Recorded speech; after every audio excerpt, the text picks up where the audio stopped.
Okay, I think we are live. But...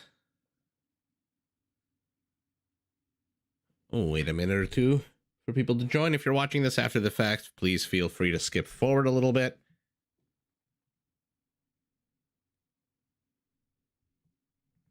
For now, we're just waiting for some people to join. Getting my my things together here.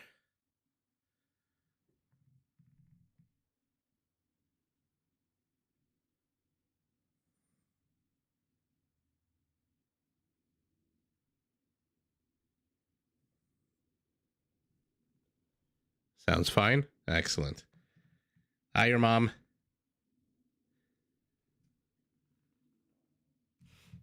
Yeah, so we'll wait a minute or two.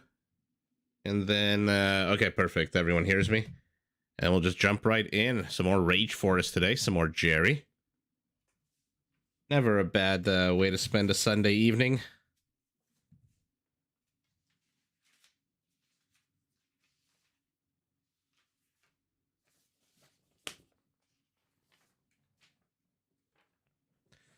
Okay, we'll hit play, and then people will join as they join, and we'll take it from there. Man, your mom, how is it where you are? Here in Toronto, it's boiling hot today. It is just absolutely warmer than it should be.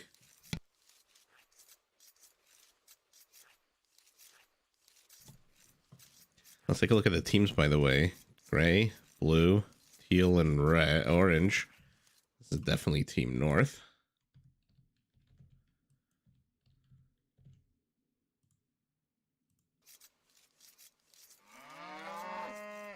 All right, we'll start with blue.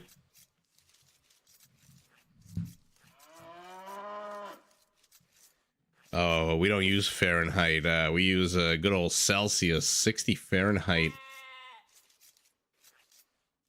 I feel like that's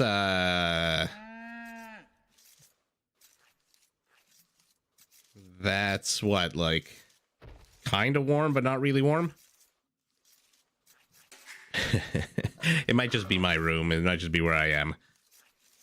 18 Celsius, damn. Sounds awesome. Summer weather. All right, let's take a look. LB in blue as the Burmese and gray Margugu as the Goths. The bushes tell me this is the Gurjaras, played by Tato. Not in his usual red, and Roggy as the Hindustanis in red, Nili as the Lithuanians, Jordan as the Byzantines in purple, the Viper as the Ethiopians in his standard yellow, and Samaro as the Cumans. Chilly? Okay. I think maybe just my room, to be honest, where I'm recording and casting. There's a lot of windows, and it's western facing, so as the sun starts going down later on in the afternoon, man, even in the winter, it can get real hot. Let's take a look at what's happening. The usual mess. Nearly moving forward with, looks like 2 villagers. Roggy defending with 3, and he's got Tato's scout camel as well. Already has taken damage. Both scouts have taken damage. Villagers taking damage as well. You know, if I was red, I wouldn't really contest this right now, to be honest. Right? Roggy is walling off here, which means he's leaving you these 3 boars. Just let him wall off. Relic's not going to play that big of a role, I don't think. Nobody really here collects more than 2 or 3 relics. I don't think we've actually ever seen more than 2 or 3 relics collected, even by somebody like the Viper when he was playing Lithuanians. In any event, the players are doing what they want. Blue is walling off here, or teal rather. What am I saying? Gray. Not blue, not teal, but gray. Blue has already walled this area off. Let's take a look. Our Burmese has spawned opposite Cumans. That could potentially be a nice power versus speed dynamic here. Hindustanis opposite the Lithuanians. Okay, so they settled up here. Red got both the relics and the boars. Okay. I don't know that I would have necessarily contested that, but it does look like the camel, camel scout or scout camel, however you want to say it, looks like he did die. Let's see if anyone's pulling boars at the moment.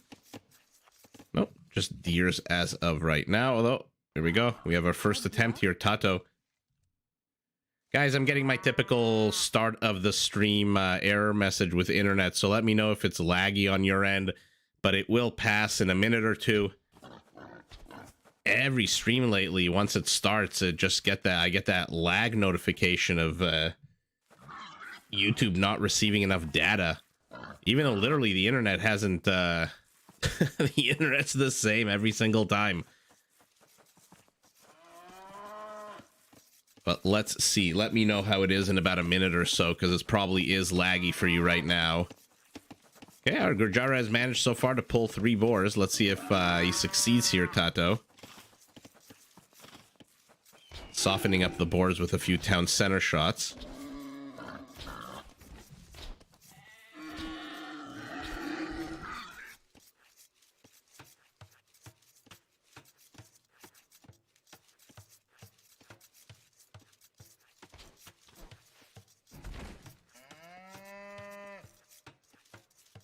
Okay.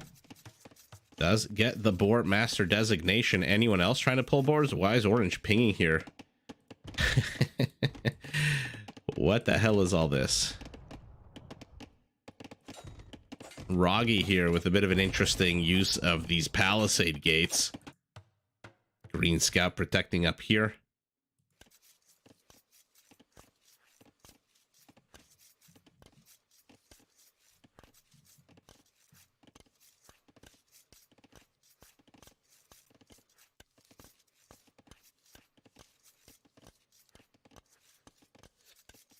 Okay, guys, give me a sec.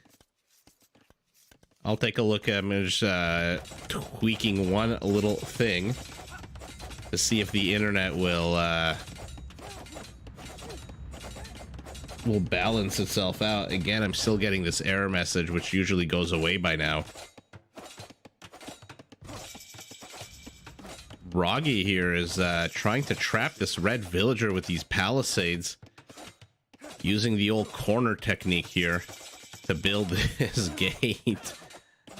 You love to see shenanigans this early in the game, and now the internet seems to have been fixed. So hopefully the 1 or 2 people who are still left and watching, the internet for you is going to get nice and good.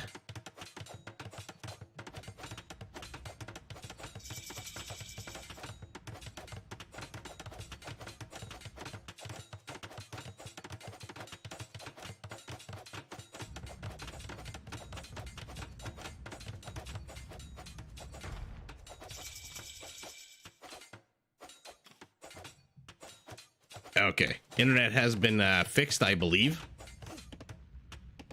So let's take this opportunity, see what the hell is going out on the map. Nilly and Roggy engaged in a life or death attempt to bust into each other's bases, or rather Nilly looks like he wants to bust into the base.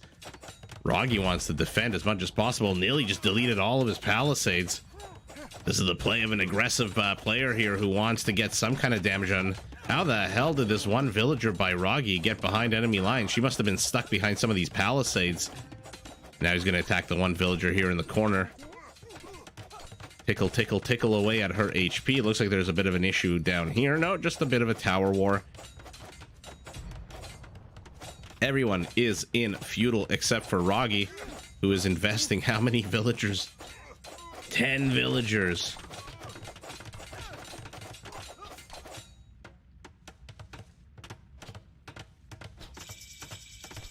And guys, let me, if you're in the if you're watching this live, do let me know if you're able to watch the video, because on my end I'm getting that circle that's telling me things are loading.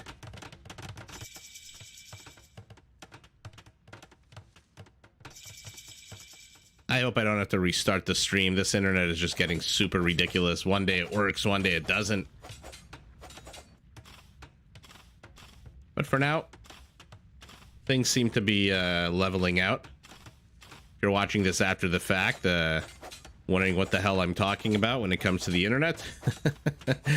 Oh man, live is just it's always fun. You never know what the hell's gonna happen. Our cumin, using that cumin bonus here Remember, they can build siege workshops in feudal. The only thing they can build out of it, though, is that battering ram. Let's see it as it approaches. Oh, blue's going to lose a lot of infrastructure, as will gray. Samaro being super aggressive. Villagers inside. To the west. Okay, so Jordan here in a castle is supporting his teammate, who is still in feudal. I don't see Nilly going up anytime soon. He's got 59 gold.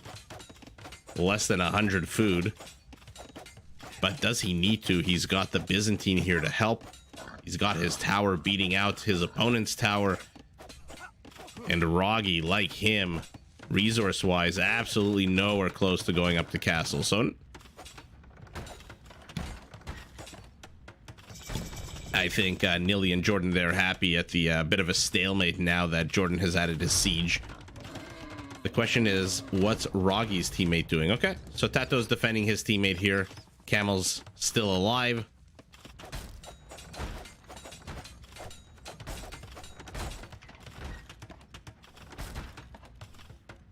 And like I said, if you're in the chat, let me know how the quality is. It should be in 1080p. I am getting random little fluttery messages from YouTube that are basically telling me there's an issue with the data that's being sent to the YouTube server from my internet, but so far, I mean, on my end, it looks pretty good. So let me know, guys, how it is on your end. Cumin has to retreat. No way he can handle taking multiple mangonel shots to the face, although Margagu, I guess, just stopped at one, realizing that he has already deterred his opponent. Samaro still in feudal. Oh, look at this beautiful placement of a town center. So it's going to be a while before Samaro goes up. I mean, this is a lot of villagers that are not collecting any kind of resource. 7 of them building this town center. Plus, he already built the siege workshop using every single available human bonus. If it's this way, no Margugu mangonels here. But LB10 is already in. Castle already has his own mangonels. Hi, Brian. Quality's all right? Okay, perfect. Okay, I don't know why. I think sometimes in the beginning of the stream, it, yeah, a bunch of shenanigans, bunch of nonsense, but as long as the quality's all right, we will move forward. Gray here, Margugu, happy to rest on the laurels of 1 mangonel, getting every economic upgrade available for his farmers, for his lumberjacks. Oh, beautiful shot, but it looks like it just got the tip, so not a full direct hit. And now we're playing dodgeball here between rams and battering rams, battering rams and mangonels. By the way, we haven't looked at the map. Let's zoom out from the center. This looks like a very, very simple map, so I don't expect any kind of complicated nonsense out of the players. We've got 2 openings on the left side between green and blue's base and green and gray's base. The Viper's already here supporting his teammate with that Ethiopian siege. My goodness. Once torsion engines is researched, are they very powerful.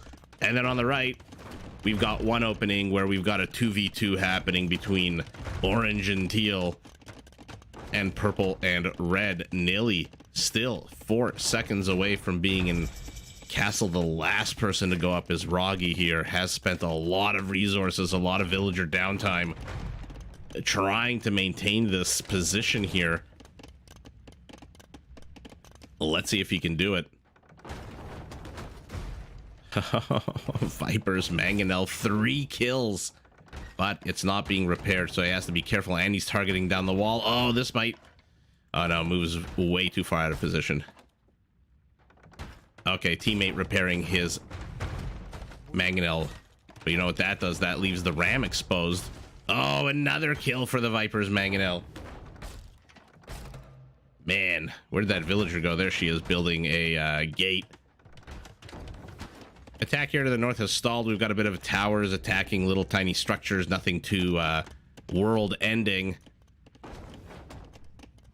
Oh, bit of an attack round there from Tato, thinking that he's going to catch the mangonel sneaking north to attack him, but nope. Jordan was in fact moving south Samaro. Did he cancel going up to Castle H?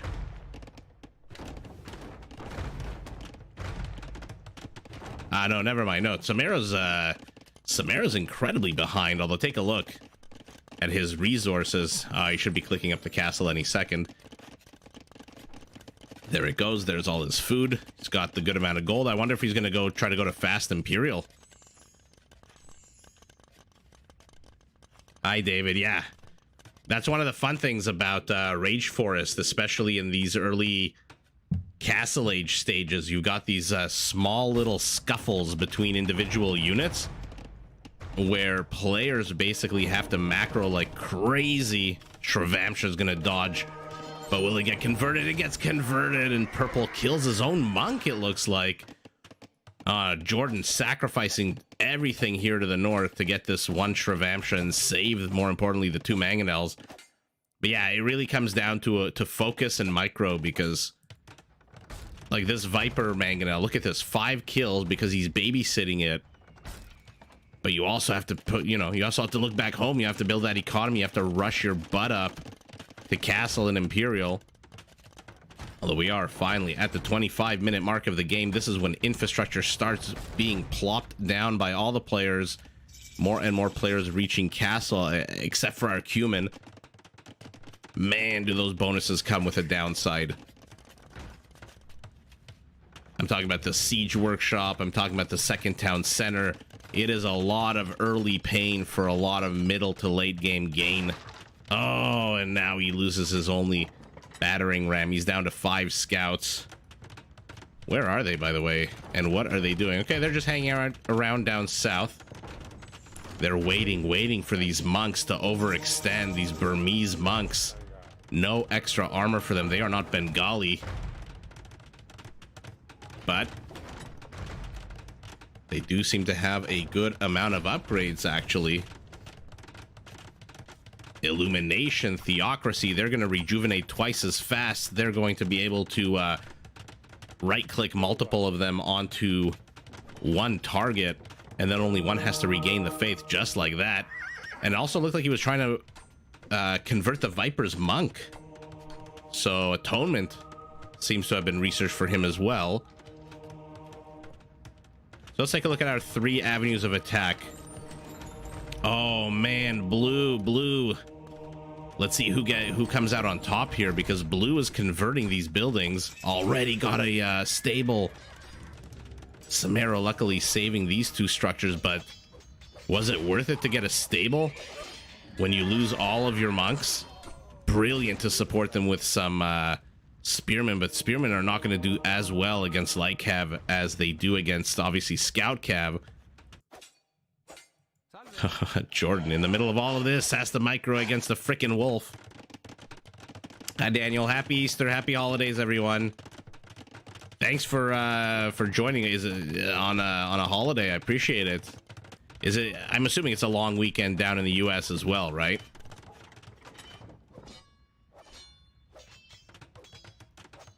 LB10 though. Oh, how many monks does he have at the moment? Going up to 14.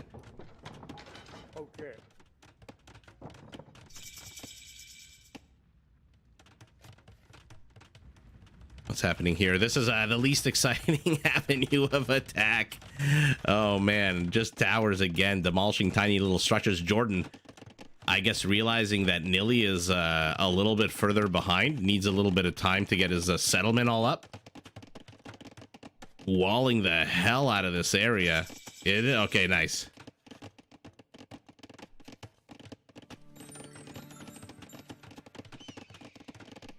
Heel pinging over here, no doubt wants to get that trade up and running. Not a national holiday? Oh, so I guess every state decides which oh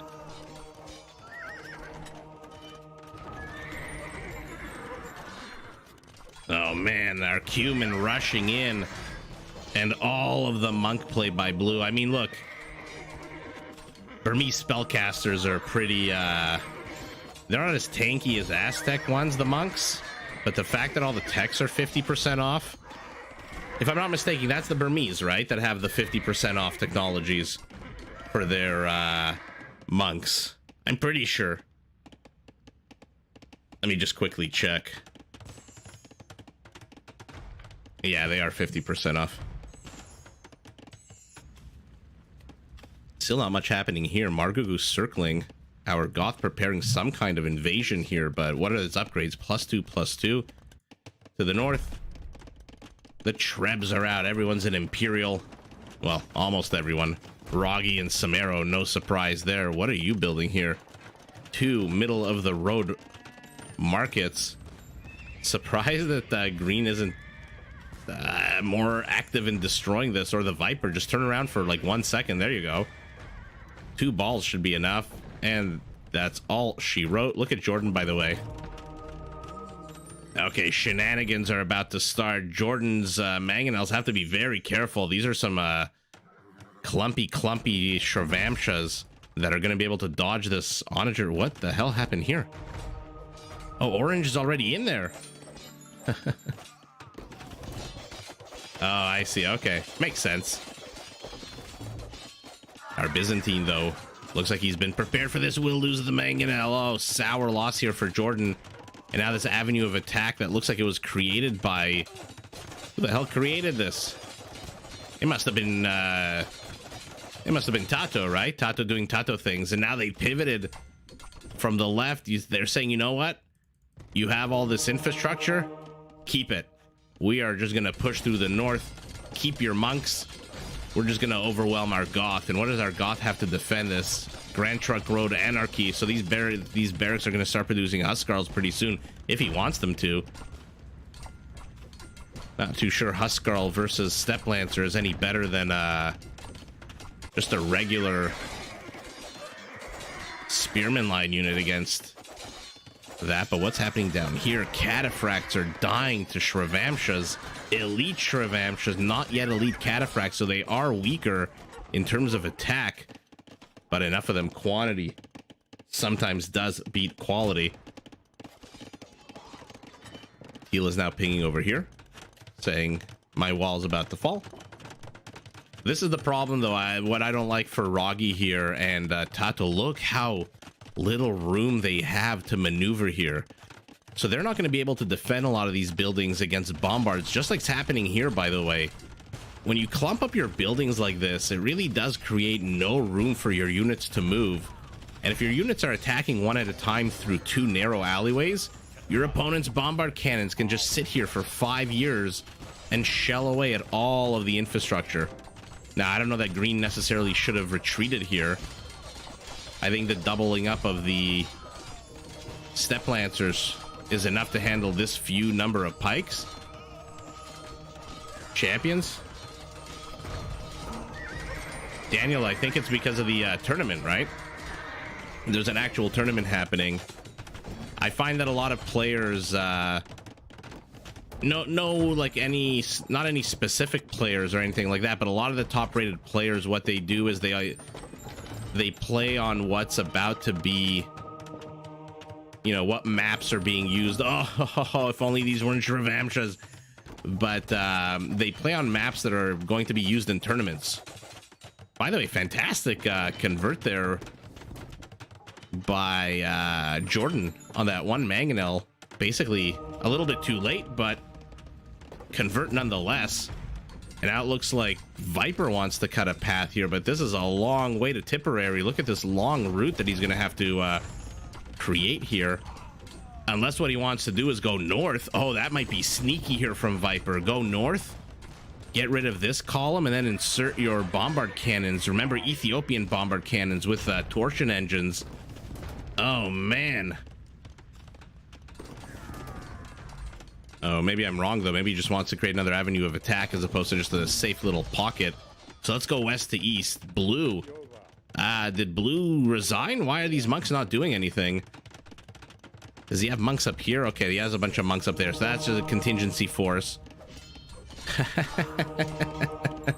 Oh, converting a two-handed swordsman with how many freaking monks? 14 monks. That guy stood no chance. Yeah, you see the Viper here just clearing a path. I thought he was going to create a little nook for himself in here and then just shell away at the castle with his with that juicy Ethiopian siege. Cataphracts here have to be careful. They're entering into a choke point. They are not that quick.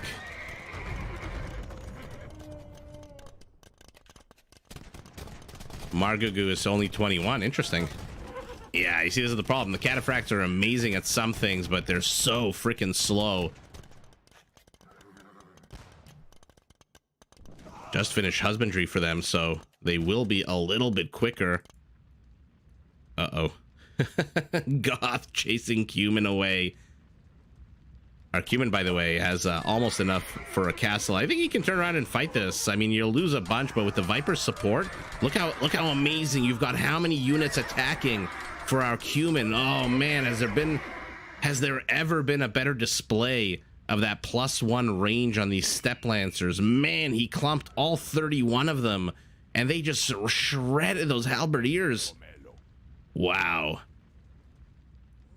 Fantastic use of that, but this is a little bit of a different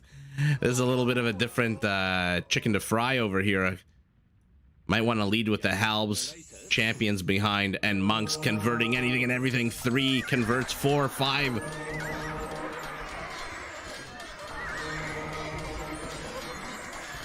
Oh, but the Viper shelling away at the monks.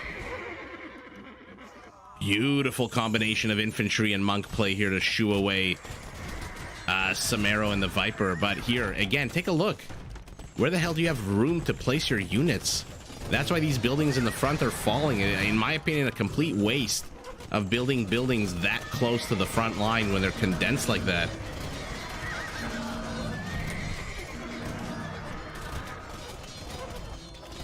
Does our Hindustani have Shatagni? Yes, he does. Not making use of it, though. I mean, there you go. The guys in the back are definitely shelling away. I think he put a bunch of them in the castle. Oh, and now what's being attacked here? A barracks. I don't know that our Lithuanian necessarily wants to engage in. Oh my God! A war of gunpowder with the Hindustani. Take a look at Tato. Shrivamsha's in the trade line. Oh my God, these guys are not cataphracts. They do not move slow. They move fast AF. 1.76. This is gonna be a huge problem for Team South. Forget the gold miners. Go after the carts. How many kills on these Shrivamshas, by the way? 50 kills already. Oh, this is atrocious here, and they're pushing back over here, but again, did lose the castle. Again, I don't like this big clumpy infrastructure. It also looks like Team South has been repelled down here. This avenue of attack has been ignored. This avenue of attack's being ignored.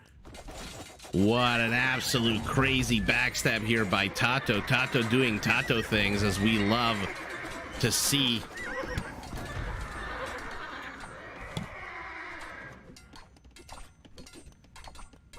But Lechai are out. Byzantine halbs are out. Nice and cheap. Throw as many of them as possible at your opponent, and now Nilly building a house here. But Tato says, you know what? Oh God, he's leaving a few villagers behind. Tato says, you know what? I've done enough damage. Let's move past this. Why are these hand cannoneers heading back when your teammate is dying?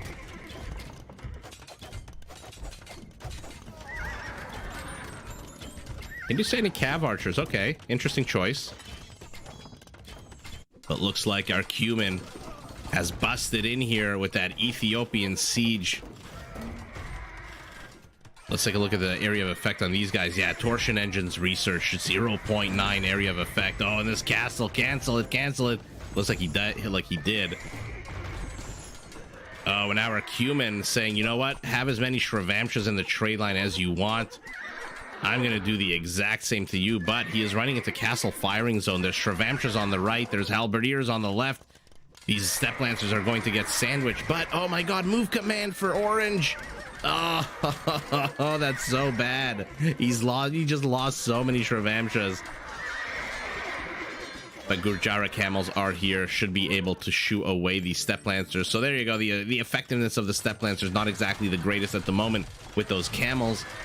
But the Viper making an issue here. That is a lot of halberdiers for him. 38 halbs here, contesting the trade route. The battle here continues. For some reason, our Hindustani with how many? 59, 60 hand cannoneers just can't seem to bust through a few halberdiers in Lechai. By the way, where are the Cuban step lancers? Have they all been decimated? Oh, looks like there was a big old pitched battle here between camels and step lancers. And here we go. Cataphracts joining in on the fun, should be able to absolutely wreck whatever infantry is sent to defend this. Oh, okay. Tactical retreat. Again, Shrevamtra's on move command, just getting wrecked. It's a lot of freaking step lancers. Upgrades fully upgraded. I mean, Shrevamtra's move fast at 1.76. 1.68 is not that bad. But I think the Viper just lost. Did the Viper just lose all of his siege, by the way? It certainly looks like it. Oh, wow. Sour lost there for the Viper. Now he's spamming halberdiers. He's rebuilding his siege very slowly. Oh, my God. But the siege is here for the Viper. And look at this amazingly laid out row of bodies. He just lost 60 hand cannoneers, did Roggy. Unless he's moved them somewhere else. No, he's got 0. He just lost 60 hand cannoneers. Yikes. Ouch. But what the hell's down here? Shrevamtra's slowly attacking the back of the Viper's base. We'll see if they manage to get that town center. We'll keep our mouse on it. Looks like 900 HP. But wow, what a sour loss. Sour turn of events here for Team North. Now this castle looks like it's under attack. Man, the Viper's just freaking everywhere. Look at him. Bombards to the left. He's got his siege onagers here, ready to take on those hand cannoneers. Okay, town center still up with 200 HP. Blue pinging over here saying, hey, we need to come up with an answer to these step lancers. There's about 1 million of them here. 33 kills on these guys. Oh, man, I want to see if this town center goes down so bad. Will the Viper repair? Will he even notice? This is a big, juicy wood line for our Gurjara to get, by the way, if he can. For now, though, might want to refocus some of his attention over here. Looks like he did kill a bunch of Lechai down here, but camels are out. Upgrades? Fully upgraded, it looks like. And Teal has collapsed. Roggy, his army supply is non-existent. 14 hand cannoneers are not going to stop the swarm of Nili's Lechai. Only 5 kills on them, but they are just starting. Oh, and now they breached. Step Lancers in the trade line, in the trade route. Team South saying, you know what, we don't need to be fancy schmancy like Tato here on the right side of the map. We're just gonna bust through the gate. But one elephant. How much of Viper's siege will he get? This incredibly slow chase. One does go down, and that is all she wrote. But Roggy's been dislodged. Look at this. His entire base is gone. This is, guys, what I was talking about. I mean, agree, disagree. Let me know if you, what your thoughts are. You shouldn't be placing... What? You shouldn't be placing so much infrastructure so clumped up. I mean, it seems like a good idea. You block your opponents, but man, does it eliminate your path of attack. I mean, when you're on the offensive, build as much as you can, obviously, like here, but if you're on the defensive, these structures are just in the way. Let's put it like that. 219 Shrevamtras, not the longest game, but let's take a look at trade. Viper with the most trade. I mean, yeah, he had his trade carts out a long time. 49 converts for our Burmese. That is pretty bonkers. And kill count, most for our Cumans. Not surprising. Actually, how much did our Gurjara kill? Only 313. I mean, that's fourth highest. Nili, Viper, Samaria. Look at the kill counts on Team South. Look at them on Team West. Our Burmese converting more than he killed, which is hilarious. Okay. Well, that was game number 1. Which I believe was that one. We're going to save Jerry as the Saracens for the end. Let's move on to game number 2.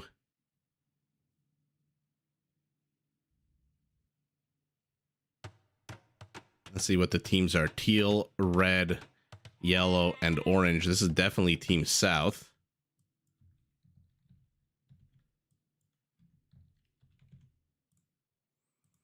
And let's see who's playing.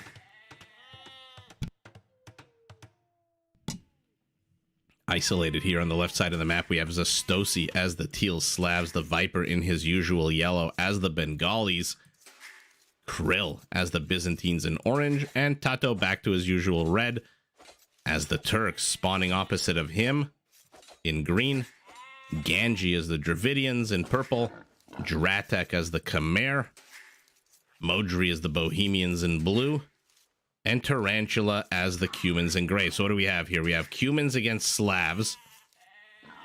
That'll be interesting to watch.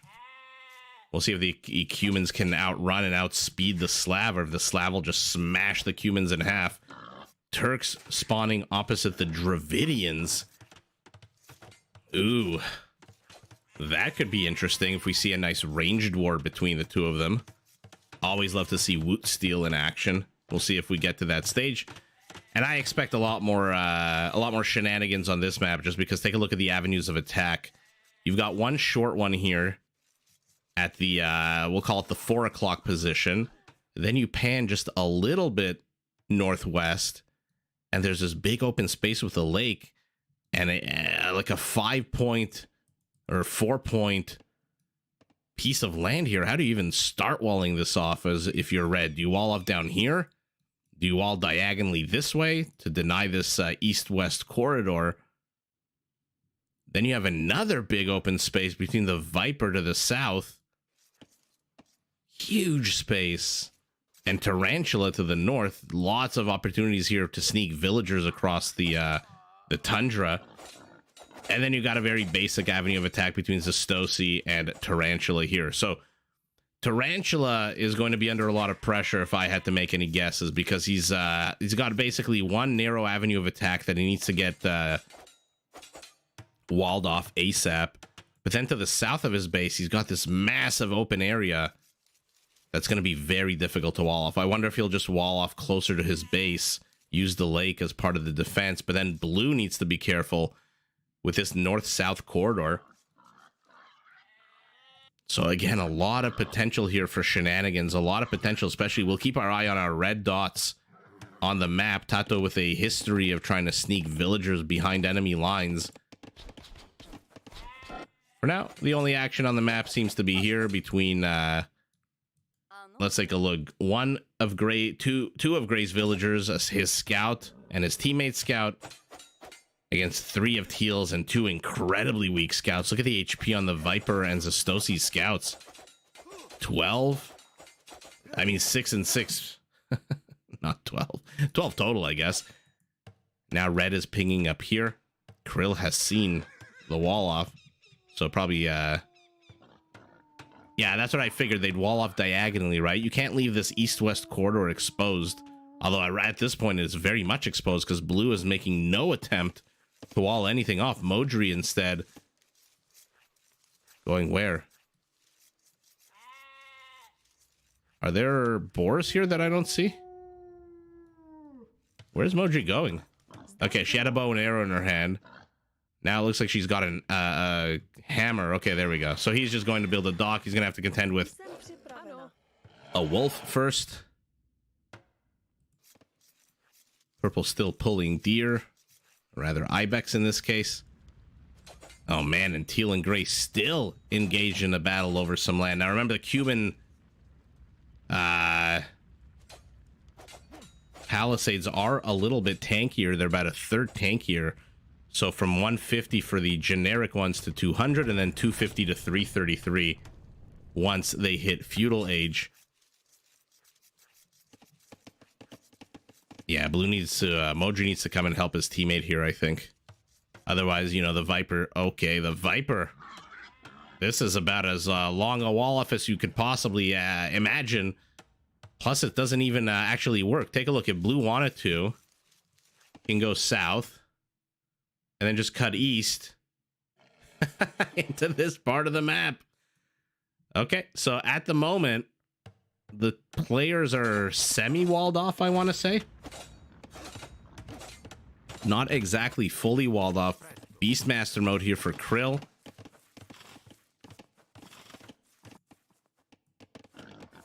Beastmaster mode also contending with a wolf, although Town Center will help out. For Ganji as well. Oh my god, what the hell was that? Unnecessary villager loss. Out of our blue bohemian. That's gonna suck. I mean, at least she died on the way home and not the way to build the dock. I guess silver lining, right? Now he's continuing to push the Ibex. Doesn't really have any boars, does Modri? Not a lot of boars on the map, to be honest. Okay, Tato realizes what's going on. Immediately, Stonewall going up. Beautiful that he noticed the gap in this little forest here, but now they're going to be nice and safe. And now the players have isolated the teams. Team North and South separated by palisades on one side. Stonewalls on the other. But Tato not happy to just be isolated. He wants to push. Or he wants to preempt his opponent from building a tower by building one first.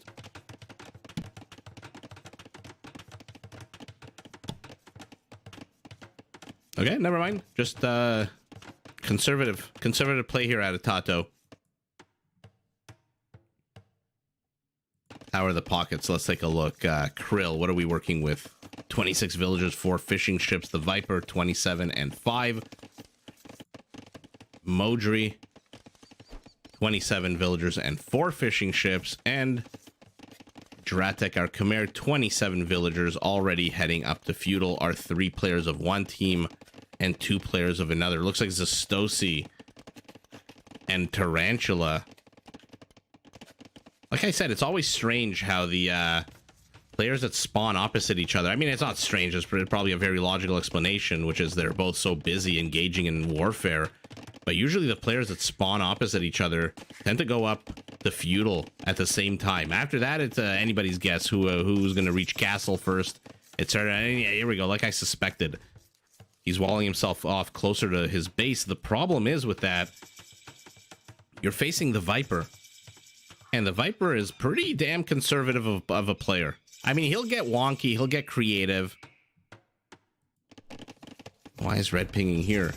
But on the whole, the Viper, I mean, take a look at this double wall off here. On the whole, the Viper is a pretty conservative, defensive-minded player, I would say. Especially in a team game, when he knows he's in the pocket, when he knows he's got time. So knowing that, Tarantula, I think, might have been better served not walling here. Look at this piece of land that this team has given up. I mean, Team South has given it up too. No one's claiming this big piece of land. I don't know. When you know your opponent is a little bit on the defensive side, why don't you, you know, take as much land as possible? Hi, Mustafa. Happy holidays also. Thanks for joining. We are smack dab in the start of game number 2. No surprise, the 2 pockets are going up to Castle first. Viper and Krill on one side. Modri and Dratek on the other. Red is not going to be far behind. Oh, actually, never mind. Red needs a lot more resources. And where's our Cumin? Let's see if he decides now that he... Oh, no, he's still not... Oh, my God, he's still not in Feudal, Tarantula. Still a minute away. Does Viper has a lake? Yes, he does. And look at that amazing placement here, knowing that you can place the fishing traps and your fishing ships on the shoals, on the shallower part of the water. Makes use of this every square inch, every tile he possibly can. But yeah, I don't like that both teams gave up on this big piece of land. Okay. Tarantula. Oh, he tried to pull 3 boars. Well, 2 of them got bored and decided to go home. Sour loss. Look how far he had to go to get those boars. And right as they were turning the corner, halfway through the chase, the hunt. Is he going to lose the villager? He's got to be careful. Oh no, he garrisons her immediately. Wow, what a sour turn of events there for Tarantula. Viper, 2 extra town centers. Krill, extra town centers. Our Bohemian, 1, 2, 3 extra town centers. Dratek, none. Happy to sit on fewer villagers. Oh man, and now purple, this is why he's got no town centers. He is busy pushing. Tato creating a secondary, I guess a tertiary wall off here. Okay, never mind. Now he's getting one. So stalemate here between teal and gray. The question is he traumatized so much that he's not going to attempt these other boar? Or is he not? Is he going to go get them? For now, he is in feudal. No siege workshop for him just yet. No second town center. Teal Scout. How the hell did Teal Scout get into here? What the hell? Is this open? Or was the scout there before? How the hell did Teal manage to get a scout into here? In any event, it's going to run into Tato's wall, but Tato's wall is not defendable at all. Especially not with a few light cav out of our Khmer. But Mangonel Wars, just like last game we saw. David, this is what we see basically every game at this stage. Between now and the 25-minute mark, we're going to see a lot of 1v1 Mangonel Wars. 2 extra town centers for our Slav, our Cumin. 2 minutes away from castle. Doesn't need to wait for castle though. How are his resources, by the way? Not enough wood. Although, never mind. Did he just buy wood? Yeah, he just bought 100 wood. I mean, I'm hoping that's for a town center. There it goes. Look at that beautiful placement between stone and gold. An incredibly well-placed castle here for Ganji. I love this location. On a hill. Lots of low ground space for Trebs. I love this little pocket here where he can insert his own units and then run back to the castle if he wants to. The only issue I have is the placement of the lake. Man, he got unlucky. This is a very forward-facing lake that can come under attack very easily. Now our Slav is pushing out to Stosi. Oh, man. Modri making use of every square inch. Again, how the hell did Team South get in here? What am I missing? How did Teal get his scout in here, and how did Yellow get his scout in here? I don't think they were here before. Very, very bizarre set of circumstances. Tato getting up that big Turkish castle. Let's see if that's for Janissaries, or if that's just to defend against these Mangonels. If it's to defend against the Mangonels, not exactly the best placement. Look at that. The Mangonel, a full 2 tiles outside of that castle's attack radius. Now Tato's pinging here. Is this where he wants to make a push, or is he just pinging? He hasn't seen the castle yet. Oh, he hasn't seen the castle. He's going to once these petards and Urumi swordsmen. Oh, they're such a fun unit. In they come with their charge attack that, by the way, does trample damage. 0.8 area of attack, and now Tato is under attack. Where are the elephants going? There's a lot of villagers for Ganji. He still needs 100 stone. He doesn't have enough to build a castle. Where the hell were these? Okay, he buys it. He buys it, and now there's a Dravidian castle being placed right smack dab in the front of Tato's base. What the hell am I missing? How are these units getting in here? Oh, he demolished the... he made a hole in the palisade wall here. Low intensity conflict here with the wolf, but let's see, can Ganji get this castle up? Rumis look like they're dying. I don't know, it looks like those elephants died.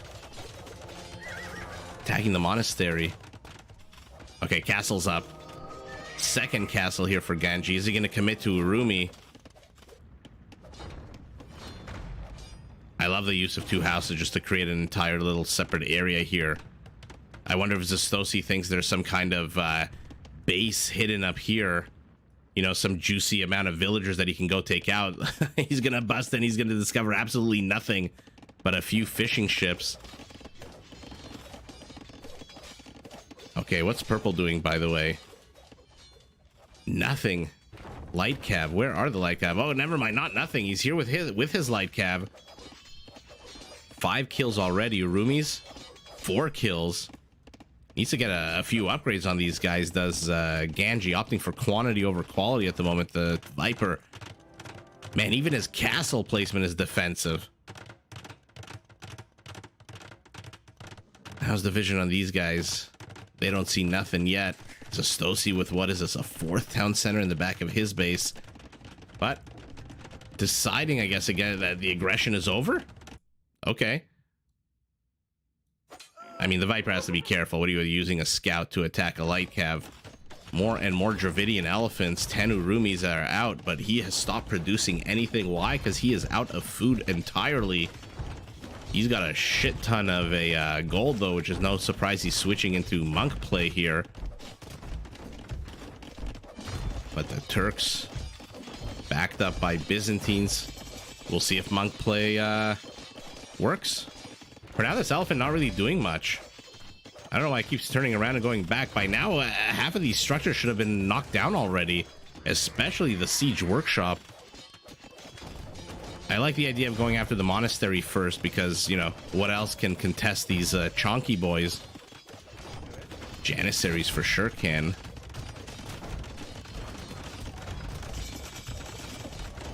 But monk play not bad at all. A castle and a bunch of barracks going up for our Bohemian. He is expecting elephants out of our yellow Bengali, and he is absolutely right. Oh, the outpost not quite in place yet. But the villager's gonna get shot at. Oh, yes. So they're gonna see, I mean, the outpost will go up and then immediately die. But they're going to see all of this infrastructure now. And the Viper is deleting his walls. Okay, so he wants to get all aggressive, get all up in his opponent's face. A bunch of markets being built in the middle of the road position, probably for just to build that trade cart number up. But our Turk's got gunpowder. We'll see how the Urumis do here. One dies on the charge, a second dies on the charge, a third, a fourth, a fifth. Oh, they are having trouble closing the distance here. 8 range on these Janissaries should be. Yeah, 8 range. Our Khmer needs to get his butt over here with something a little bit better than light cav. You are not going to compete against the Turks in terms of light cav. They get that upgrade automatically. Costs them nothing. What the hell is this? Oh, man, this is so silly. This is so silly. A few onager shots here in the forest. And all of this is just a waste. An entire waste. Anyway, the Viper moving out. He is going to meet these Bohemian extra bonus damage halberdiers. Remember, they do 25% more bonus damage. So any war elephant unit, 35 extra attack. The problem is they're going to have to close the distance first. And the Viper's already got 9 elephants out. Actually, 20. Where the hell are the other 20? Oh, they're over here. Man, like last game, Viper is just everywhere. He's here to the right. He's here to the left. He's building his trade cart numbers up. Sorry, I don't know why it took me there. But one thing he's going to have trouble with is Hafnitsas. Man, if those spearmen can close the distance, look how much HP they take out of these chunky elephants.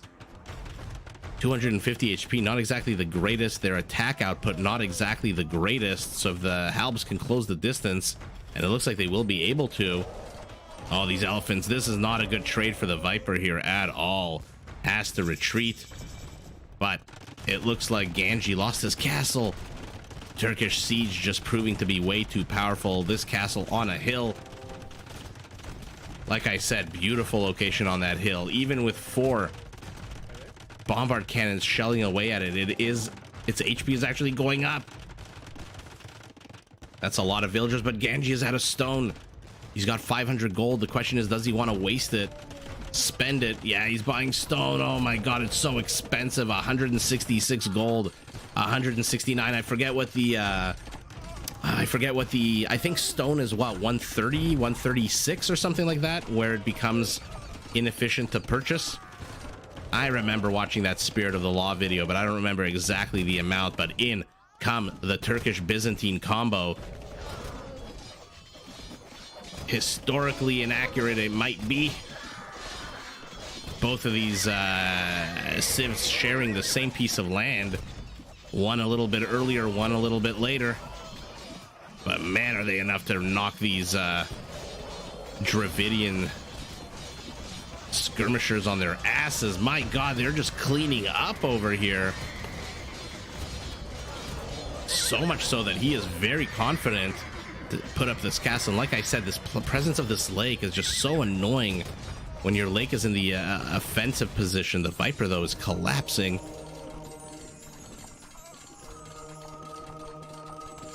Yeah, Viper did need to garrison those elephants, but it wouldn't have lasted long. This is a lot of Haufnitzas. Hey, Kotalkan. Oh, I gain weight without any holidays required. My diet is such that I, gain weight all the time. The Viper here being attacked while his teammate, happy. Just happy with 3 castles to just hang out. He's got boyars. They're finally joining in here.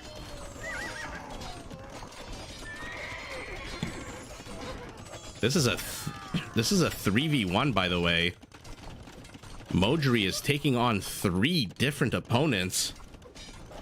The Byzantines, the Bengalis, and the Slavs are here with the Boyars upgrades, fully upgraded defensively, not yet elite. Last blast furnace attack on the way, and elite Boyar also in a few seconds.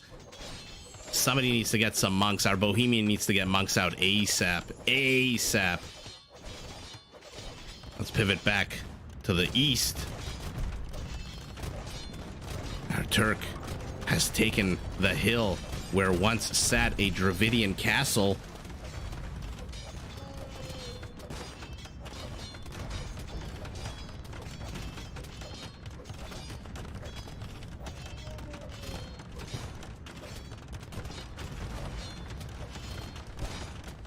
But look at this. Purple's preparing a little bit of a surprise, and yet again he's stuck behind a number of buildings, which means he's going to take a few bombard shots to the face. Hi, Chris. Happy Easter to everyone. Happy holidays to all. If you celebrate, if you don't, if you're just getting a long weekend, thank you so much for coming by, spending some time with me, with all of us, watching some Age of Empires Rage Forest in anticipation of all the tournaments. Our Turks here might be in trouble. They are lining up to get gunned down by these ballista elephants, but only 9 remain. Man, Khmer can spam hussars all the live long day. Those farmers that they have, just so incredible. To the south, it looks like Tarantula has joined in as well. Finally, elite step lancers. Oh, terrible attack upgrades on them. Absolutely terrible upgrades. Green pinging over here. Our Dravidian needs to either commit to elite skirmishers and build a lot more. You know what? He's got 7 archery ranges. Isn't bad. But he's got to commit here. He's got to move forward. You can't be afraid of taking bombard shots. Oh, that was a beautiful little deke there. I don't like this individual units attacking here and there, here and there. There you go. Swarm over your opponent. Use that Dravidian attack speed. Look at that, minus 0.6. And the Turkish castle has fallen just as the Dravidian one before. 3 Khmer Trebs. Oh no, now the Janissaries are in trouble. They might trade out 1-to-1 nicely, but you're trading out 1-to-1 with the trash unit. The Viper has collapsed. These Cuman step lancers, how many kills? Only 7 on 16 of them. Oh man, not the best use of these guys. Also not the best follow-up here by Team North. By now I would have expected a few more buildings here out of them. Maybe a castle. I mean, Modri's got the stone for it. Tarantula's almost got the stone for it. A little bit of a trickle of trade happening for Team South. Team North, no trade at all. Castle's back up though. This is what I mean. When you push with structures and with units. And these Byzantine cataphracts are just tanking so much damage. Hussar is chasing. Juratic feeding at the moment.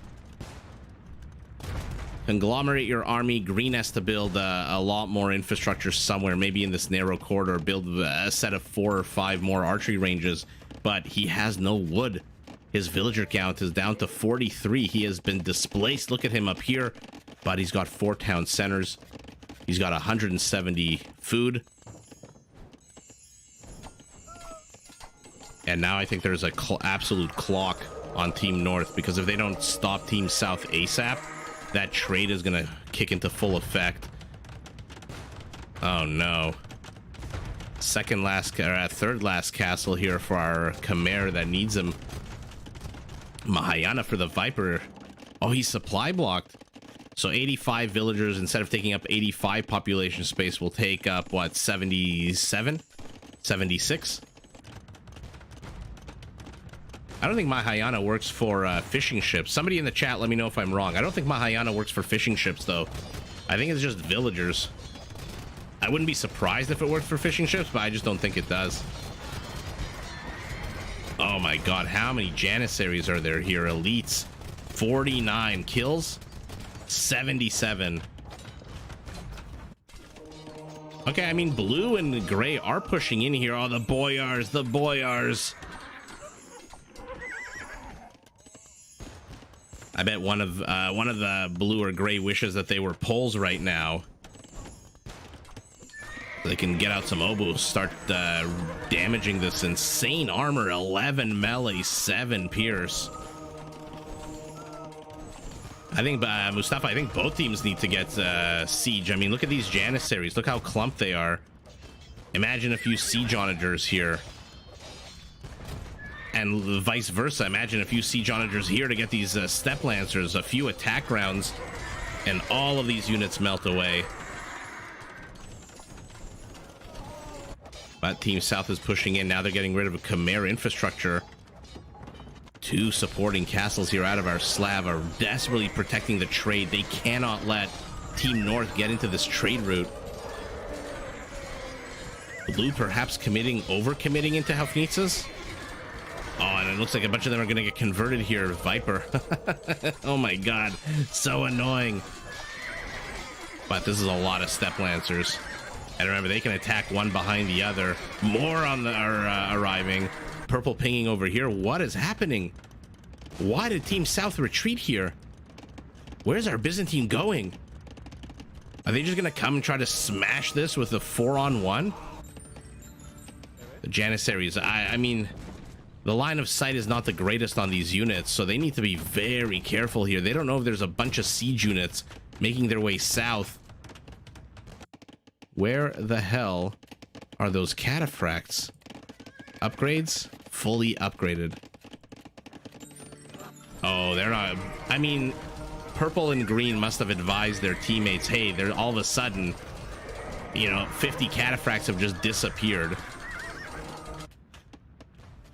Our Khmer moving south. This is a lot of Hussars. Upgrades, fully upgraded Hussars. Oh no, our Turk is in trouble. But where are these elephants going? Oh, so sour. Such sour pathing. It could have been so much better. I don't know about this here for blue. Blue is down to 3 Hafnitsas. They're slowly getting converted or killed by either the Viper's monks or Zastosi's freaking boyars. 102 kills at this point. Lost all the Hussars. I thought they were gonna get swamped until I saw the bad pathing on those ballista elephants. Druzhina also for our Slav. Where's his infantry? Not a single infantry unit on the map for him. Although look, he's starting to get the man-at-arms. At this point, our Cuman is basically holding the line. Blue's army supply is 14. Our Cuman is 25. 35 army supply doesn't even beat out the Vipers, let alone the Viper. Krill, Modri has resigned. He's done. He's had enough. He's got 5 army supply. Everyone but Tarantula has gotten the memo, and Tarantula's getting swamped over here. Oh, man. Team South just busting their way in through the east. Viper holding the line long enough to allow Zastosi to build these reinforcing boyars. 562 halbs, 122. So nothing too crazy. Kill count also can't be that high, right? The Viper always somehow has a super high kill count. And look at the trade. Look at this. And look at this, 160. Yeah, Team North was just completely under prepared for that attack. They were just absolutely overwhelmed. Not a damn thing they could do about that. So that was this one. Let's move on to the next one, see what the teams are like.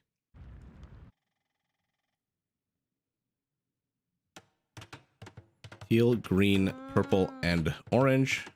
Oh, look at that. The team names worked out. So, in green, Fresh to Death as the Celts. In his pocket, Samero as the Ethiopians. In the other pocket, Darvoy, this time as the Huns. And Matt as the Sicilians. Spawning opposite of Dobbs as the Cumans. Ganji this time as the Turks. We'll see if he gets revenge using the Civ that killed him last game. Oh, these games weren't, I don't think they were played chronologically. AR-12 as the Khmer, and Nolo as the Byzantines. So let's see who spawned opposite. Byzantines opposite Celts. Oh man, that's going to be problematic for the Celts. Unless their siege game is on point. Fresh Death is going to have his siege game very, very strong. On the other side, Cumans taking on Sicilians. Oh man, I think that's going to be tough for our Cumans. Okay, let's see if I'm right. In the meantime, let's look at the map. Despite a small little island of trees here, this is basically a three-pronged area of attack. 2 corridors from the south, 1 area from the north. Oh, Fresh to Death, our Celt. Looking to, oh, they wanted to take the boar. But Nolo reaching it first, oh, but they see there's a boar here. Uh-oh. Is she gonna get it? Red's got to get his ass over here ASAP. Oh, she does attack the boar. But there's enough red villagers here to stop her from being able to lame this boar. She is not going to kill it in time. And the villager is going to die, leaving Nolo to get that boar on his own. Then we have a similar situation. Again, a lake very, very close to the contested parts of the map. Matt has already preemptively walled this off at the furthest possible point from his base, so kudos for that. Dobbs doesn't seem to really care or want to contest it. And then there's a big, fat, juicy north-south corridor that no one really seems to have paid attention to. Neither blue nor gray have yet sent any. Okay. Blue. I guess she's going to take the lake. There's a lot of crocodiles guarding this lake. Vorpal here for Samero. This is looks like it's been a long distance for this villager. Oh, is she going to try to get others? No, just sticking to the OG3. Not worried that green is going to try to lame those boars. Fresh Death walling off pretty close, but take a look at this wall off. He's not even going to get to his wall off. Oh, why did you delete that? Green pounce now. Green pounce now. Oh, this is so sour here for red. Had that gate. Oh my god. Look at that last minute. Look at the last minute wall off and the repair. Where the hell does she think she's going? Finish building that wall. Finish repairing. So red, beautiful play here. Look how close to the town center this is. Oh, that's not going to be sitting right with Fresh to Death.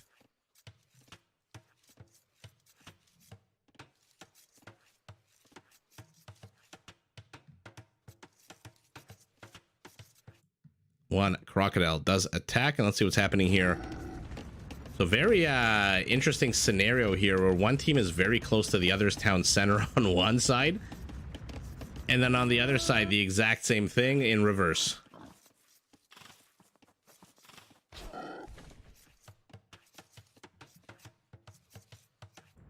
And now we're going to contest the last avenue of attack, although it looks like there's a bit of a battle here. Teal saying, you know what, I'm not even going to bother. Do whatever the hell you want. Look at red blocking the the use of these gates is just so ridiculous. I'm glad we're getting to see this kind of shenanigans out of the players.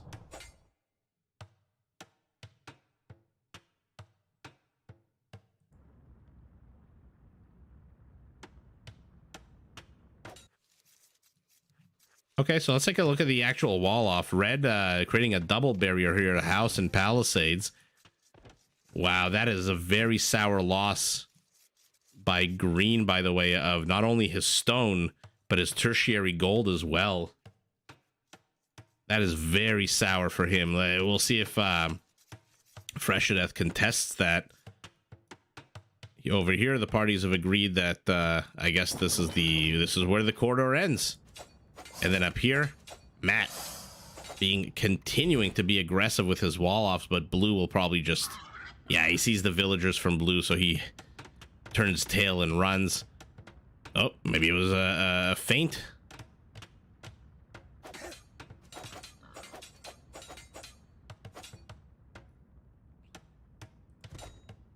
Oh, if only it had gone to the one on the left.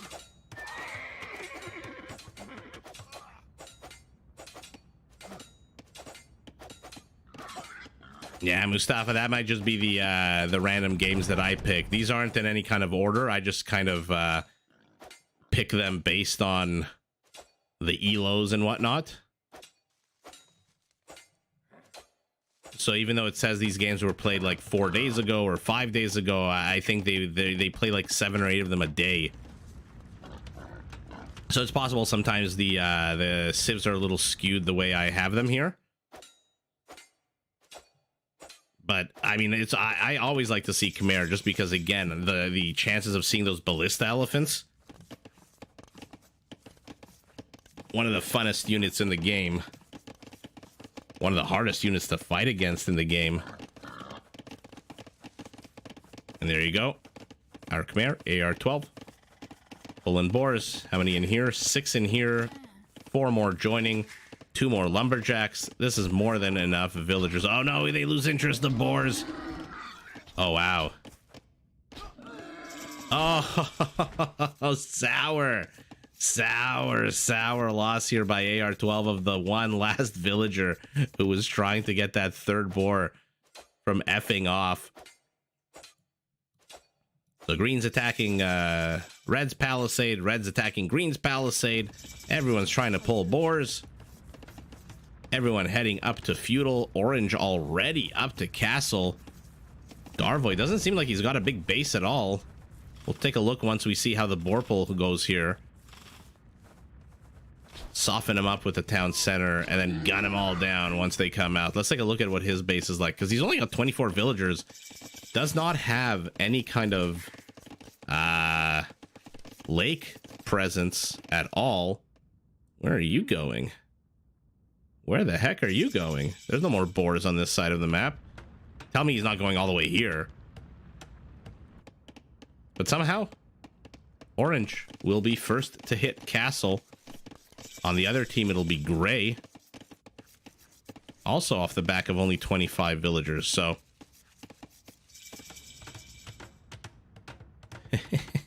I love the use of these gates.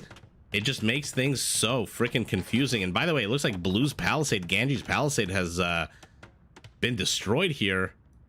And now Matt free to move for a third location. 1, 2, 3. I would have maybe reinforced this one first. But I guess he's planning on pushing in here with Darvoy. Oh, the villager was going up here to build the siege workshop. Okay. I should have guessed. He wants war. He doesn't want peace. He's the Huns. He wants to get his ass inside of Yellow's base. He wants to tear it down.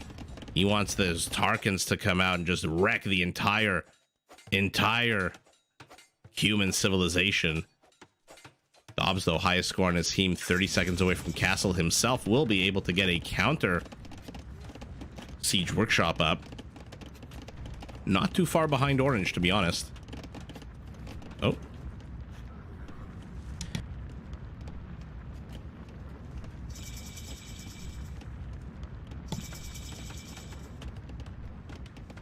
take a look at attack upgrades on these guys. None whatsoever, but in 30 seconds will be light cav. 2 town centers for our Khmer. Okay, so Red, having busted in through this one little tile, now finds himself face to face with an Ethiopian house. What he'll discover soon enough is a 3-layered wall cake ready for him to cut his teeth on. What a annoying, cheeky little outpost for our Byzantines. Remember, they get town watch, they get town patrol for free. So the second they go up the age, that vision just expands so much more.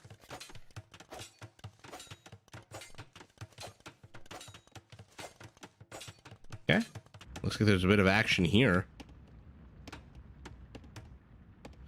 How the hell did Ganji sneak a villager into here?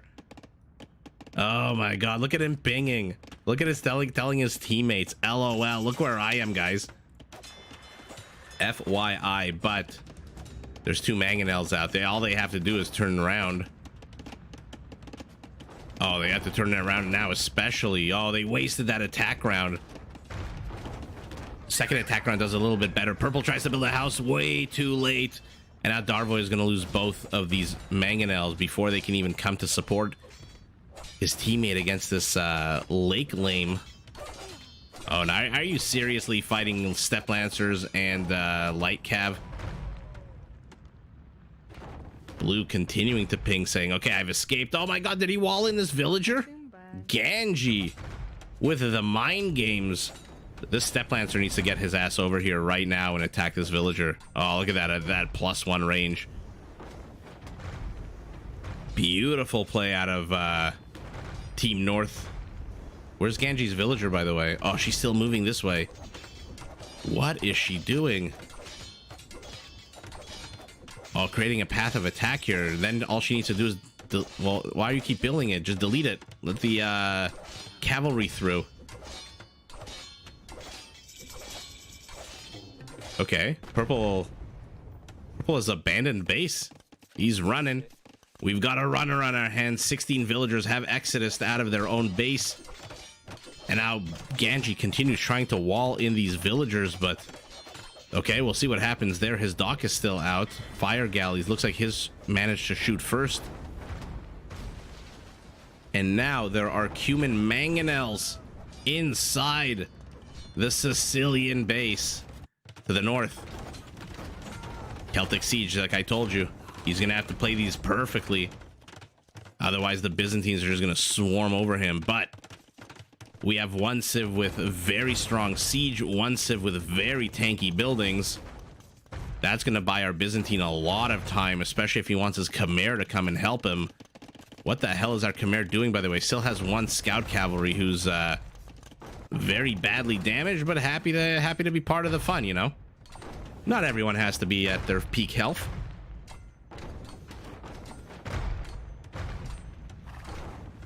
Purple dislodged entirely, but Yellow fighting back with 1.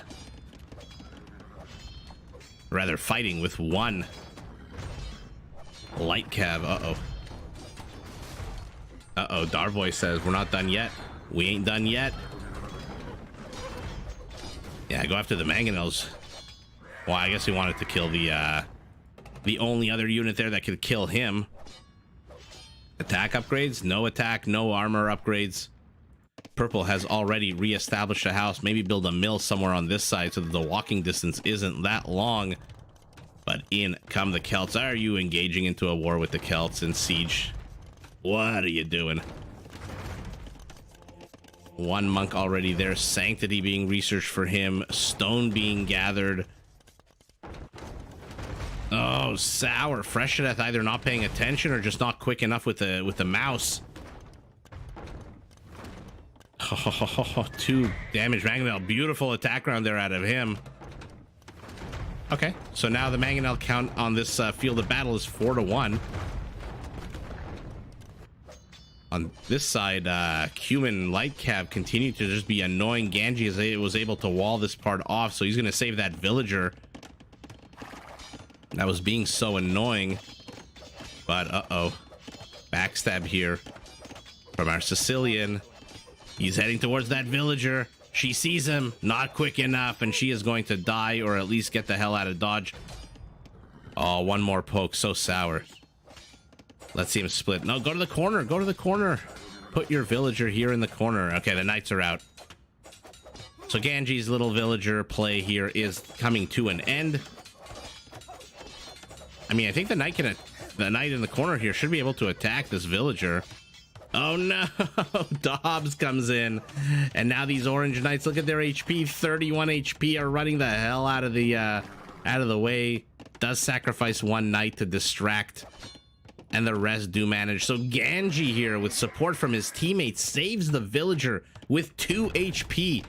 Absolute boss play out of him. This Byzantine Mangonel, 2 kills. 3 kills for these guys.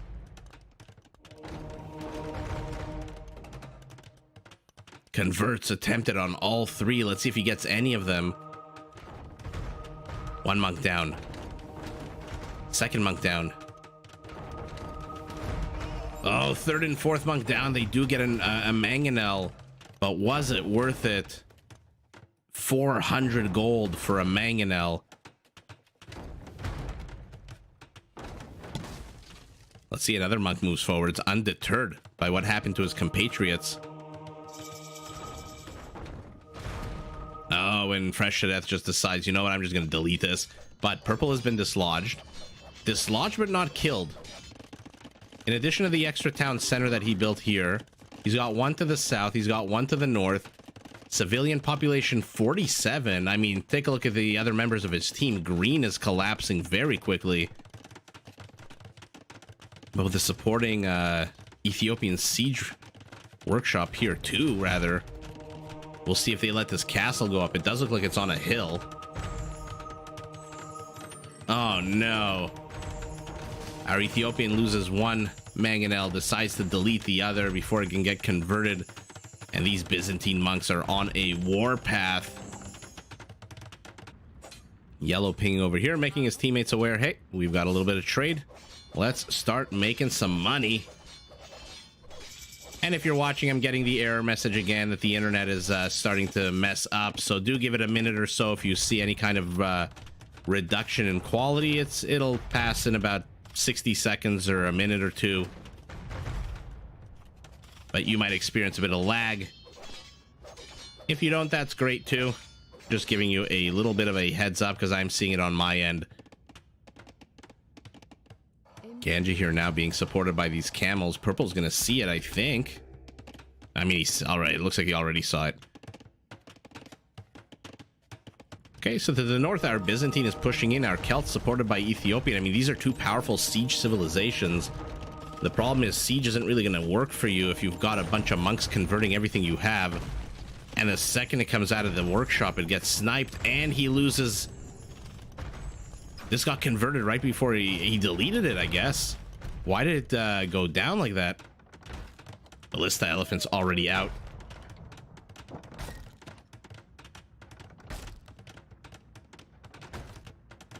So it looks like Ganji and Dobbs, blue and yellow, are having a bit of a difficult time. They managed to get Matt the hell out of his base. He left a shiitake ton of resources behind. Look at that, 11,000 gold left behind, plus how much stone. So they were able to dislodge him, but now they're meeting a bit of a stiffer resistance here out of our hunt. For some reason, not really moving forward. I mean, Dobbs is still in castle. Ganji is still in castle. Both of them are gonna hit Imperial. Ganji first. Where's his closest castle? He does not have a castle. He does not even have enough stone for a castle. I thought maybe they're waiting for Trebs, but here we go. Ethiopian Halberdiers for the win. Nolo is in Imperial. AR-12 is in Imperial. Oh, but you're going to start throwing away Hussars against Halberdiers. Not exactly a good trade here. Will they even get these Trebs? They might get one. No, they don't. They don't even get one Treb. The monks have led these Halbs on a merry little chase, letting the castle kill how many? 7. But this Treb's gonna get surrounded and swarmed. Why are you stopping the attack? Oh no, spawns right in the worst possible location. Yellow will be in Imperial in a second. Double crossbow. If ever there was an upgrade that tells you exactly what it's for, it is double crossbow. As opposed to those Lithuanian upgrades that I always have trouble figuring out. Hill forts, tower shields. Castle being tickled apart.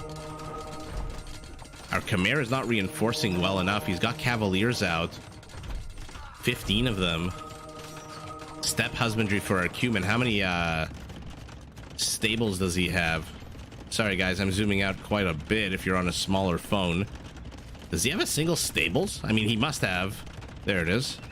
He's got 1 stables. He's researching steppe husbandry. I mean, I guess. Unlike his teammate, 17 stables for Ganji. 52 on food. We know exactly what our Turk wants to build, although I say that he's researching heavy camel. I thought this was for Hussars. Those free upgraded Hussars. Oh, yeah, Kotal, that's one of the most crazy things in the game. Look at this. These guys don't have to do anything. They're just kind of hanging out on the farm, collecting all the little berries, the little nuts and fruits and lettuce. And look at Matt reclaiming his base together with a bit of Hunnic support. He is back. He has been dislodged but not killed, like I said, and he even added a few more town centers. He's back up to 124 villagers. Ballista elephants taking shots to the face by anyone and everyone. Guys, when's the last time you saw a meat shield of monks? This is not something we see every day, especially out of the Byzantines, maybe the Bohemians, but definitely not the Byzantines. Man, a monk meat shield. Has Yellow seen that Purple's back? He must have seen it, right? No, he hasn't seen the all the mining camps. But this is 21 gold miners here. Okay, Team South is pushing in through the west. Our Byzantine completely collapsed. Now he's going skirmishers, which I guess are good against the Halves, not so good against freaking onagers, Ethiopian onagers. Is he hoping that his teammate will provide the meat shield there? He's building 14 Hussars. But what is our blue? Oh man, I thought Hussars. Boy, was I wrong. Look at his food count. Look at his gold count. Oh, now he's building Hussars. Okay. Oh man, upgrades not fully upgraded just yet. Still missing the last 2. Iron casting is going to finish, but blast furnace, the 100 seconds. Yeah, they must be eating it, right? I'm sure there's a few like that are you know, why should we collect this if we don't get to eat it? And then they take a little bit.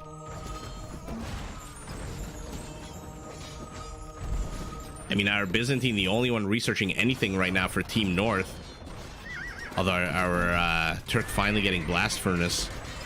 Oh, what a bad trade here, but Ballista elephants should do a pretty good job here. Teal very confident. Look at this. Look at this castle placement. I mean, they haven't even dislodged the entirety of the armies just yet, but now it looks like there's a bit of a situation happening here. Ganji has reappeared. His army supply is 60. He is supply maximum population cap, but oh my god, 67 Hunnic cav archers. Ganji probably wishes kicking himself he didn't go those strong Turkish cav archers. Remember, the Huns get them cheaper, but the Turkish with Sipahi. Oh my god, how many more? 25 over here? 101 cav archers for our Hun. Holy shit. Sorry guys, I don't mean to swear, but that is a lot of cav archers. A bunch to the left, a bunch to the right. Man.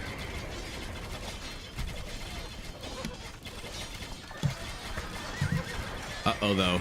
Uh-oh. Big old Kipchak battle happening here. but the Kipchaks retreat. What is their discount on Cav Archers? I always forget. I think it's 20% now. Still at 88. Torsion engines for our Ethiopian. How much siege does he have? 5 onagers.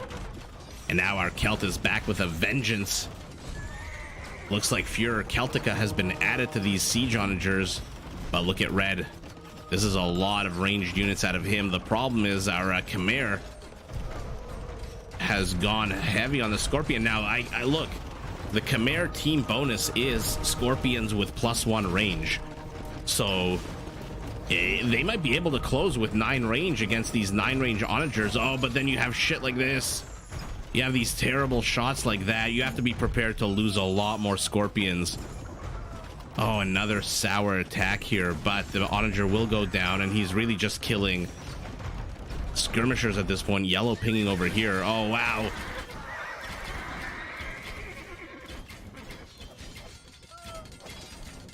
It looks like our orange Hun is being attacked on multiple fronts, and in comes the Turkish siege. Artillery looks like it, but no siege engineers.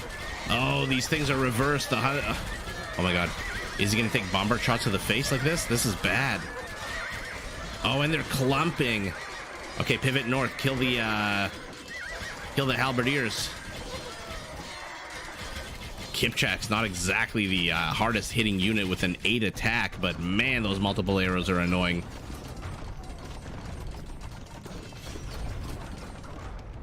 By the way, guys, are you able to see the stream? I'm getting a message that some people have disconnected, or that the stream is disconnected. Let me know. I'm just going to pause it temporarily.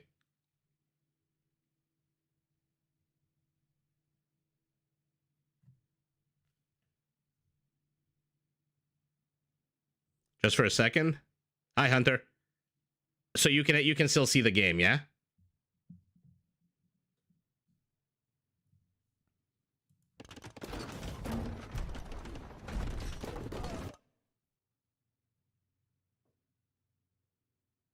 Okay. Sorry, guys. I really need to put in a call with my internet provider. Hi, Nahu. Oh, that's sour. Sorry, guys. Honestly, it bothers me more than anyone. I absolutely hate this kind of nonsense and inefficiency. Okay, if you're here, just yeah, hit refresh, reload. And again, sorry about that. For now, our Celtic siege, unstoppable. It seems like Red is building skirmishers and bombards.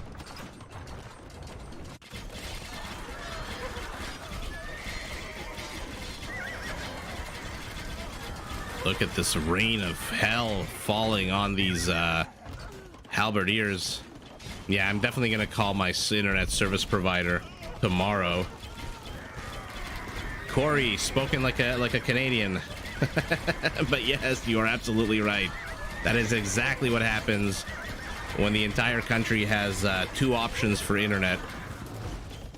Not exactly incentive or motivation for them to provide a good service or product. But I'm glad it's back. Just in time to watch these Celtic onagers absolutely wreck anything that the Khmer can throw at them. Oh, cutting a path, saying your walls are nice, but this is Arabian now. To the south, our Turkish Cuman combo has managed to push back the Huns. He's down to 35 Cav archers. He lost like 70 of them.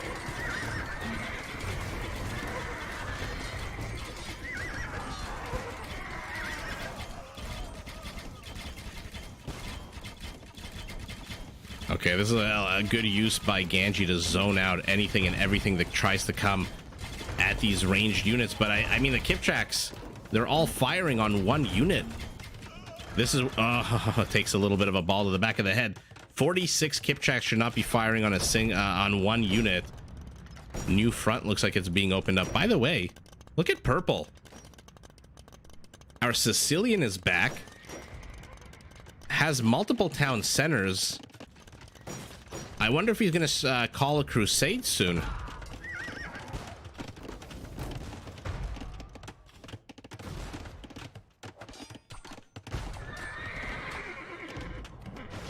Man, you know, you can build as much of a halb shield as you want. Oh, this is gonna be bad for these halberdiers. Oh, luckily for them, the hussars. I was gonna say you can build as much halb shields as you want. These hussars are gonna run circles around you. Celtic siege, even with the extra HP. Oh, two of them are lucky, and now they're gonna get all of the Khmer siege knocked down to one scorpion. Uh-oh. Our Sicilian being raided to death here. 9 kills already. A little bit to the north. Oh my goodness. How? Oh no, now you're killing your own units. This is dangerous. This is very, very dangerous here for our Sicilian. He needs to be so careful with his onagers. The Hun is not providing any kind of support right now. These Turkish bombards with their 14 range. Oh man, a good meat shield for him. Let's pivot back north where green. Oh my goodness, how many siege workshops? 9 siege workshops here. This is what I was talking about last game. You have to really establish an infrastructure as early and as quickly as possible when you're on the offensive. Sure, it costs wood. Sure, it's annoying to bring villagers into the middle of a war field. A war zone, rather. Oh, does lose all those onagers there. I mean, green and teal not exactly getting critical damage done. They need to figure out a way to go around this. Maybe up here. But right now, they're attacking a town center that's producing 1 villager. So basically a defunct town center. Okay, look at all those arrows, and they're still only managing to kill 1 halberdier at a time. Man, the Kipchak is really... what's the firing rate? Yeah, not that fast either. 1.9.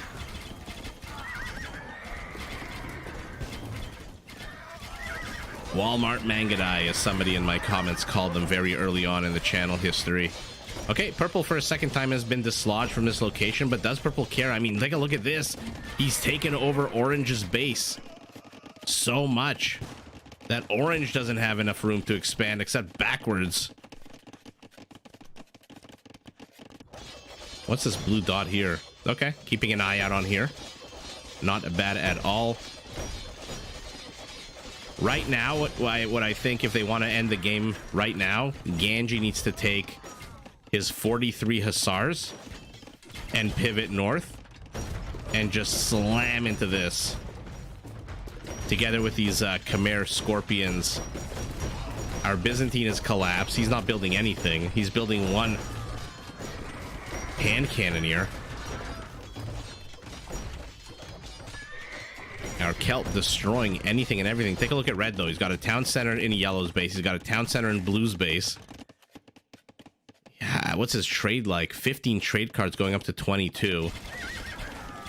Oh no, now Cuman paladins are out. Ah my god, these move so fast. 1.56. Wall down. And here we go.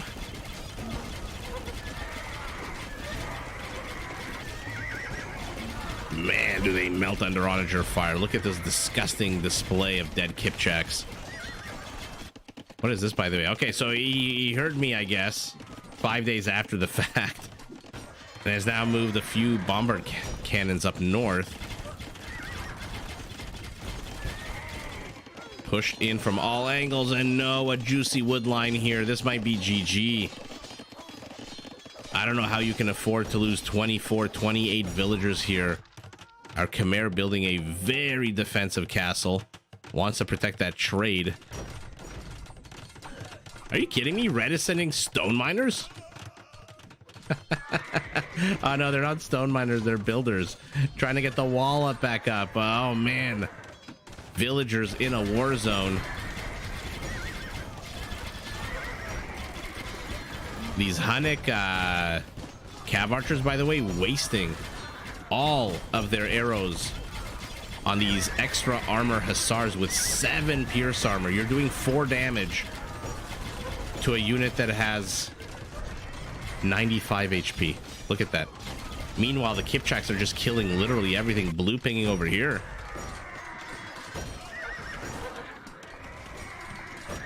Imagine right now red shows up with a whole bunch of cataphracts. Oh man. Somehow these quicker moving Celtic halberdiers are inside here, and he's building infrastructure up here too. Our Celt has what, about 1,000 siege workshops? 14 siege workshops. Ballista elephants need to be careful, but now here we go. Oh no. Cav archers are down to 32, but we've got Hunnic paladins. Where are they, by the way? Oh, they're defending a raid here. Fully upgraded. Oh, our Turk is just pulling Team South apart. Ganji so far the MVP on his team, I think. Look at this. Hussars in the trade routes in multiple locations, but there's enough static defense here. Oh my god, I gotta be careful. There's a Celtic siege onager slowly making his way over here. Is he microing it? Is he paying attention? Let's see. Oh, this could be devastating. Oh, it dies immediately. Oh my god, it did literally nothing and then just died. Red pinging up here. So yet again, one team pushing in through the south, one team pushing in through the north. Our Byzantine has collapsed, but so has our Sicilian. And no real advantage for either team right now. Let's look at their scores. Oh, they're about like 1,300 points apart. Less than 10% score difference. Uh-oh, uh-oh. Okay, 1 down. 2 down.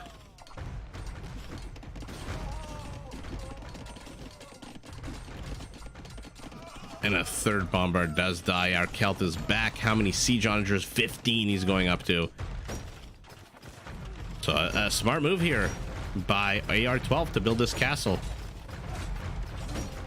And a cannon galleon out of our Turk. Oh man, this is going to be fun. Go after the siege. Oh, forget the towers. Go after the siege. Uh-oh, uh-oh. Our Celt has noticed. Our Celt is moving forward. But Ganji also noticed. He's moving back. Now we've got the battle of the slowest balls in the game. Red pinging over here. Why is red pinging over here? Oh my goodness. 19 Turkish bombard towers establishing an unbreachable position. And now it looks like orange is going to get knocked out of this position too. Scores are now 800 apart. And even though Team North is a little bit ahead, I don't know about that. Look at all of this siege moving into their trade route. Even these 24 ballista elephants with double the bolts might have a bit of a difficult time, but you know who doesn't? Cavaliers, who just shred everything. What's happening here? What's under attack? Oh, this is stupid blacksmith. Okay. Sorry, guys. I thought something was under attack. I thought he managed to sneak in more villagers in there. Something here is under attack. A crocodile. Man, stop distracting me with the minimap. Silly tower and silly crocodile. Our Byzantine needs to get his butt into the game. Let's put it like that. Another town center for him here, but will come under attack by this Ethiopian tower.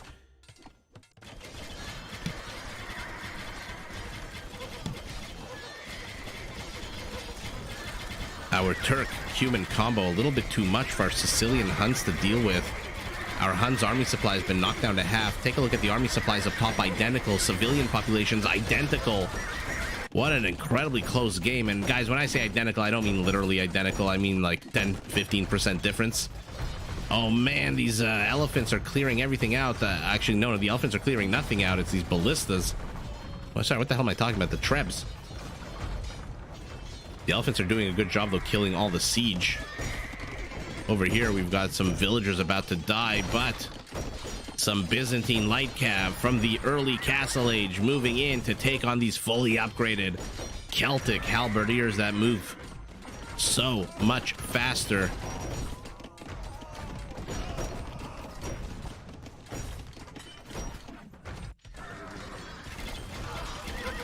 Okay.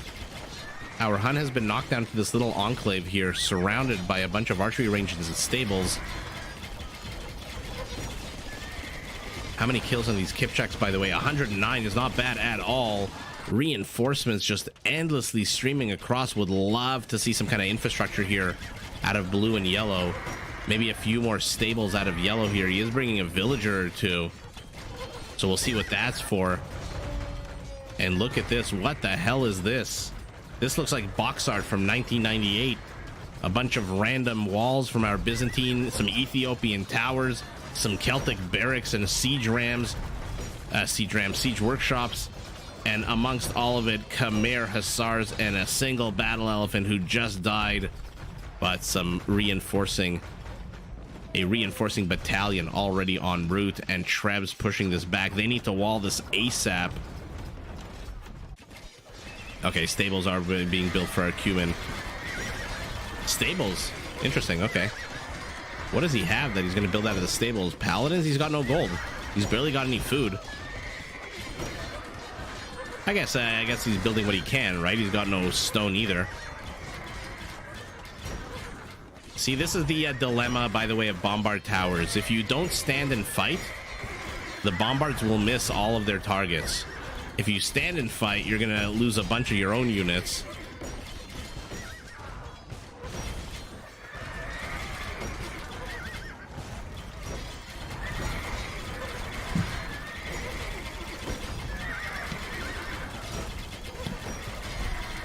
Look at this little pocket he found himself in, praying that there's no siege onagers anywhere near this. If there was, this would be a death pocket. Army supply still about 20% apart. Villager population identical still. What is in here? Bunch of halberdiers. I mean, take a look at the Celts' food.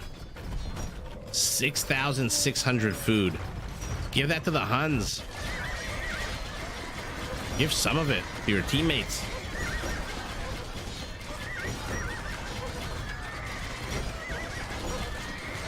Yeah, fantastic recovery for Matt, although short-lived perhaps. He did manage to take all of the gold that was in his base. Now he's continuing to build more and more. I don't remember. I don't think he's called a crusade yet. Let me know if I'm wrong. I don't think he's called a crusade. If he did, I didn't see it.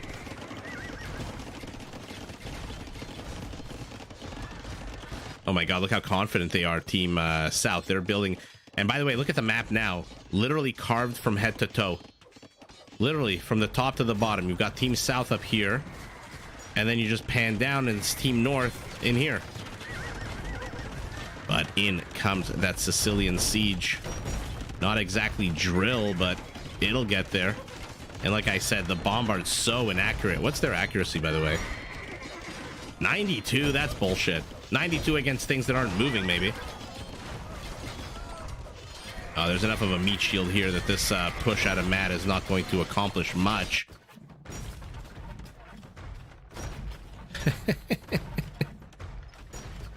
Oh, man. Still, what's in here? Oh, my God, he's got onagers in here waiting for the right opportune moment. Halberdiers now backed by a few. Oh, our Celt has quit. Our Celt has resigned. Our Ethiopian is gone.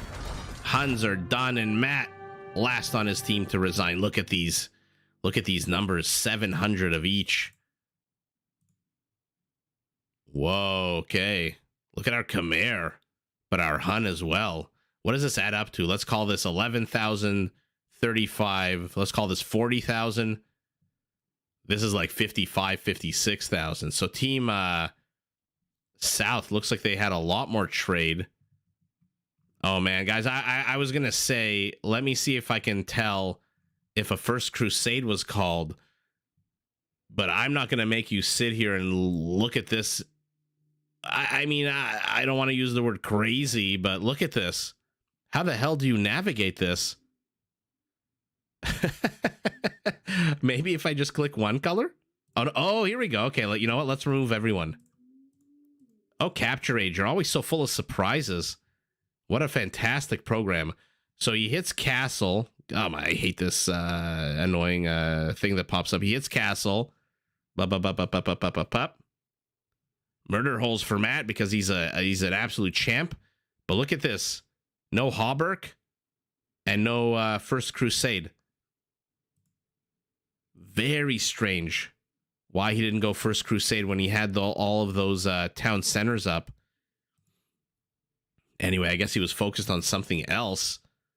What is it, 9 o'clock? We've been doing this for 2 hours. Yeah, let's end on a Jerry game. And as always, I guess there's only 2. Yeah, let's do the older Jerry game. Sorry, guys. I usually give you a chance to vote, but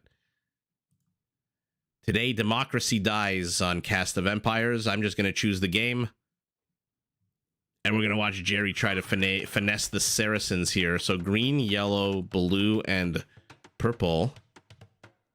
You are going to be Team Jerry +3. And you guys are going to be Team South. So let's start at the top of Team Jerry +3. Silver Star is the Burmese, very far away. Look at this. Very far away from his teammate. Savvy Empire in the pocket. As the Aztecs. That could be a good combo, Burmese Aztec, actually. That's a potentially pretty deadly monk play, no? I mean, one with their warrior monk civilization getting 5 HP for every possible upgrade, and they have every possible upgrades. The other with half price on all of their upgrades, missing I think just 1 or 2. Brian, you are getting your wish. Oh man, Scandalf. That's a cute name. We've got Scandalous Gandalf in the house here playing as the Yellow Magyars. Not a civ we see a lot, actually. So I'm excited to see the Magyars. And Jerry as the Saracens. Will he use that market bonus? Will he sell his stone? Will he buy food? Will he do whatever the hell the Saracens need to do to get their butts up to castle? Opposite of him, we've got the Portuguese Roggy. ACCM is the Italians in orange. T-Rex as the Bulgarians in gray, and the Mentalist as the Cumans in red. So let's take a look. So we've got Cumans spawning opposite Burmese. We'll see how fun that is. Yet again, another lake in the very much forward position. And look at Mentalist. How cocky must you be to try to wall your opponent off right here when your base is so far away? I like it. I absolutely like it. Silver Star doesn't like it. So Silver Star immediately just plops down a very middle of the road, let's call it, wall off. But this wall off isn't great for him. He gives up control of the boars over here. He gives up control of the lake. Although we'll see. We'll see how he decides to contest it. Oh, bunch of villagers just hanging out. And then we've got Jerry as the Saracens opposite the Portuguese. Yeah, fly, run, you fools. We'll see if Scandalf draws a line in the sand and tells his opponents, you shall not pass. For now, our Magyar, 12 villagers. Purple, not surprising, the lowest villager count on his team. Red, not surprising, the lowest villager count on his team. Always these players that contest every square inch of land. How many of these are open, by the way? Only 2. Okay. So Purple's going to get in here. Will he sacrifice a villager? No. Oh, he's trying to lure Red. He's trying to lure Red into here. Red's Mentalist, not his first time at this rodeo. Look at this. Oh, man. Look at that micro out of these 2 players. Both of them irreparably harming their economies in the short term. I guess that makes no sense, right? Irreparably harming their economies in the short term. If it was irreparable, it wouldn't matter if it's short term or long term. Sorry, guys. Shower thoughts. Jerry, pulling boars. Let's see it. Scout comes in. And we know Jerry. Jerry's getting much better at pulling boars, by the way. No wild animals here to attack. Look at the beautiful movement of the scout. Look how close the boar is to the villager. All three nice. Lining up in a nice little row here for these Saracen villagers to snipe. But Jerry. Okay, one down. Second one down. Third one down. Beautiful locations. Oh, it looks like he was... it looks like the boar is spooning the cow. Look at that. And Jerry even gives us a beautiful view of it, leaving them alone. Oh, it's like that couple they discovered from Vesuvius that died holding hands. And then 2,000 years later, we found them buried under all the ash and the soot and the dirt and the centuries and eons of just life. Side by side, this cow did the exact same thing with that wild boar. Let's pivot back here, see what the hell's going on. Okay, so after all that fighting, after all that nonsense, the players have just agreed to wall this off where it was walled off originally. What are we working with now? Okay, so wolves. I haven't seen any cocaine bears lately.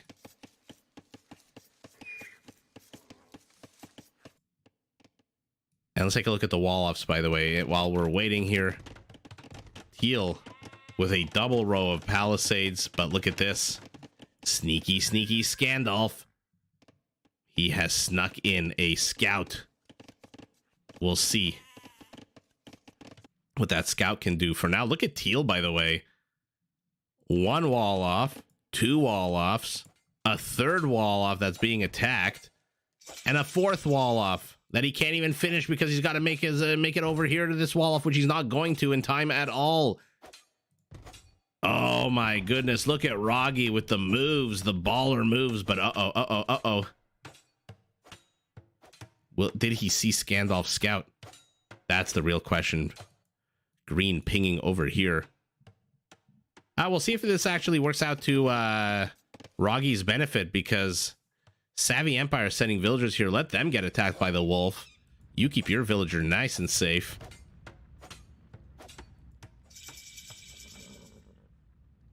Scout hanging out, not much.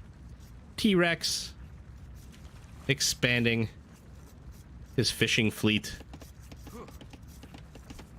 Red doing the same.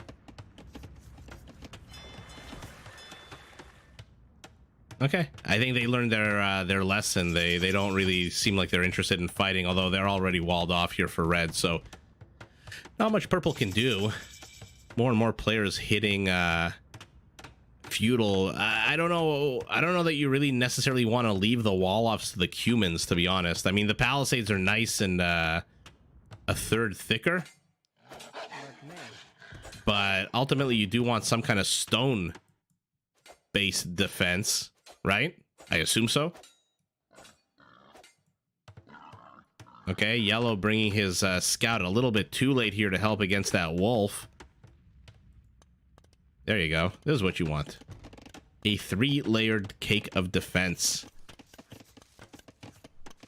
So who's left? Green and purple on their team are heading up. So right side of the map is a little bit slower to get up to feudal age. But at the same time, so are red and gray. Interesting. Okay.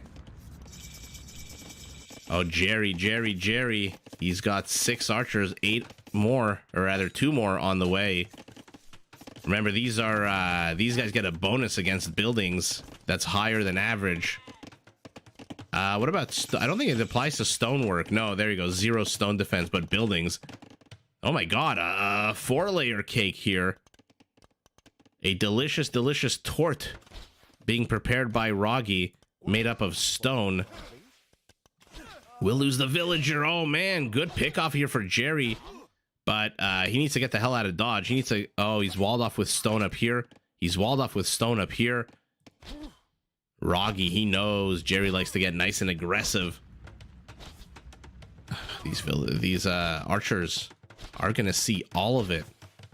Line of sight, so damn important. Finally, Scandalf has been discovered. Will take... He tried to get the high ground, but that didn't work out for him. Who's going to pull these 6 boars? That's my question. It looks like purple kind of wants to, right? Keeping an eye on them. Any villagers down here? 1 villager hiding behind that stonework. Maybe he'll send her. We'll keep an eye on that part of the map. For now, red. Very much under attack here by 2 towers. Nullifying this lake. It's, again, I don't know. I just personally, anecdotally, hate having a lake as a part of a forward wall off or forward base of operations. Okay, Silver Star's preparing a defense.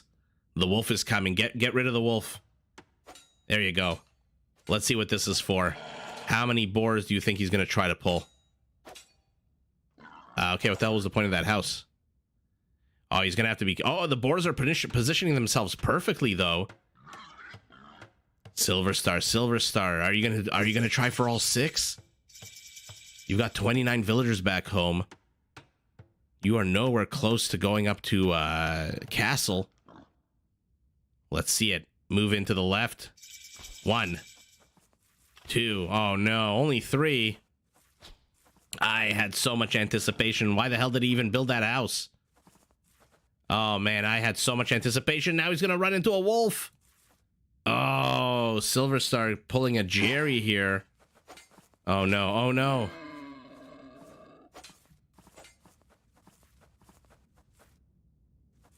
Okay. Okay, we're gonna speak in hushed tones so we don't scare away any of the boars. Purple might be moving a little bit too far forward though. Oh man. Always so much fun to watch boar pulls. Whether they're successful or whether they're not successful. Portuguese castle getting up there. Jerry's gonna want to get the hell out of Dodge with these archers. 8 of them, and crossbows are gonna do exactly jack against that castle. And Silver Star consoling himself with 1 boar, although again has to be so careful here. That boar, that scout rather, has to be microed so well.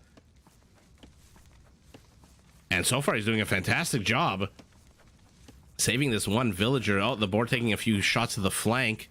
Not a lot of villagers here though. Oh my god. Oh, okay.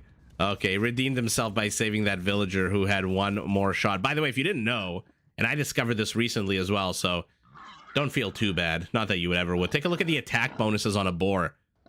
I'm pointing this out every single live stream because I want people to know this.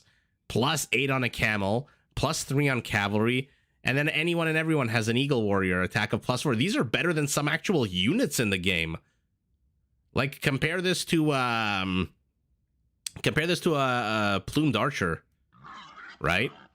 With a +2 against infantry, +8 against camels.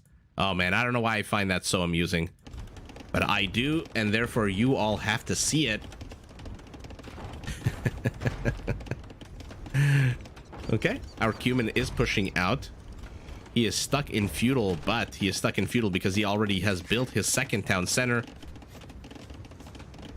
Jerry pivoting to the north, it looks like, with a monastery house block. Where are his crossbows, by the way? Okay, looks like they took a little bit of tower or castle fire. Oh no. Oh, he's gonna walk straight into these organ guns. Gets 1.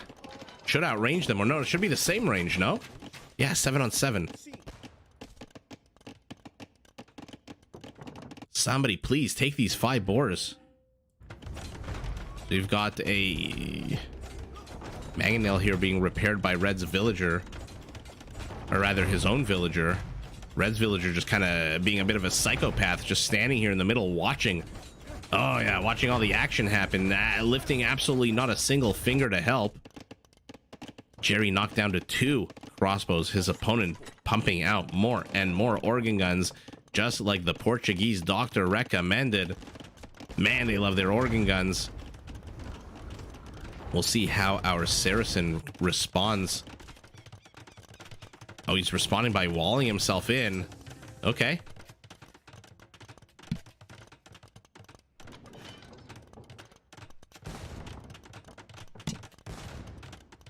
But wall off against organ guns.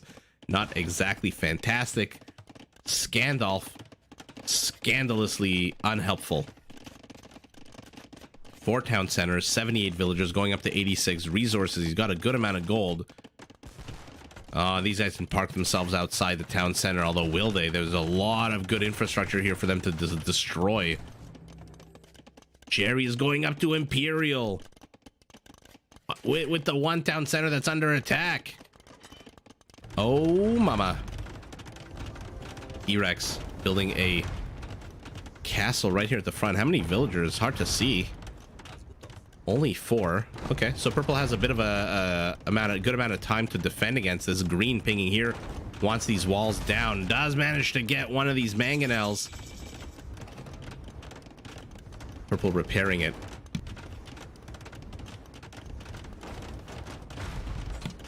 Sour does lose it, but I think he's seen the castle. I mean, he's obviously seen the castle. All the walls are here. Oh, yikes.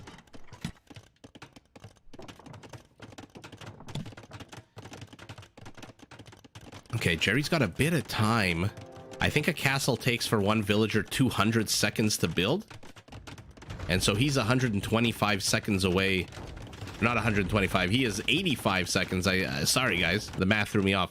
So he's going to get to Imperial before this castle finishes. So this town center is safe for now. Roggy not really doing any kind of... Oh, no, never mind. The villagers are here to add speed.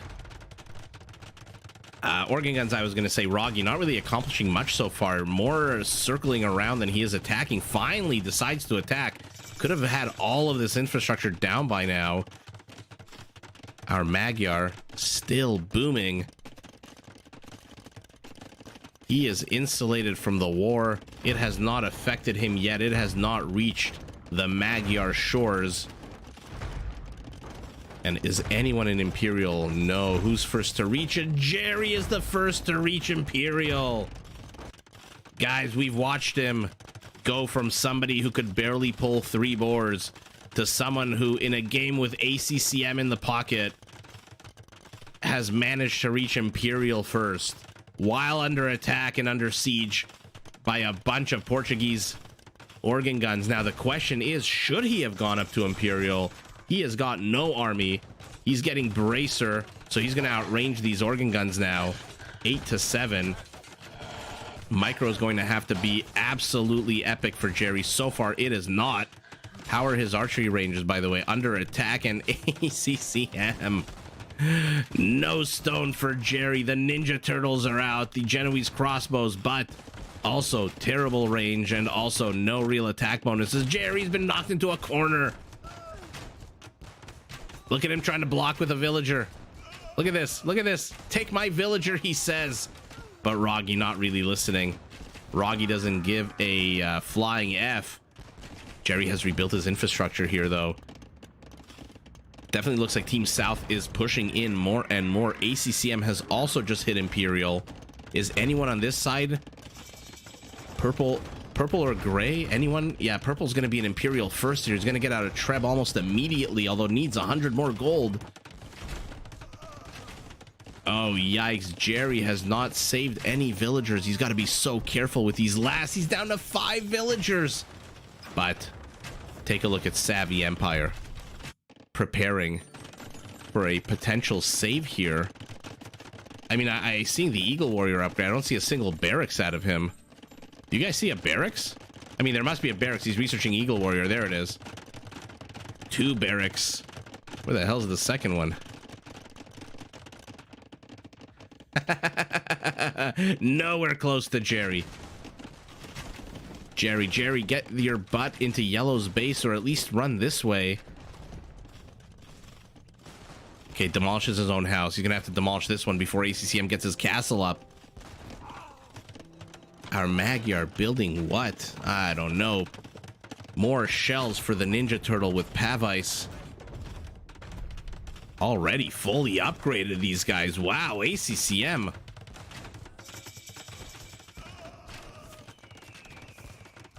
How the hell did these guys... Oh, Jerry had some crossbows back here. Oh, Jerry's gonna have to be so freaking careful.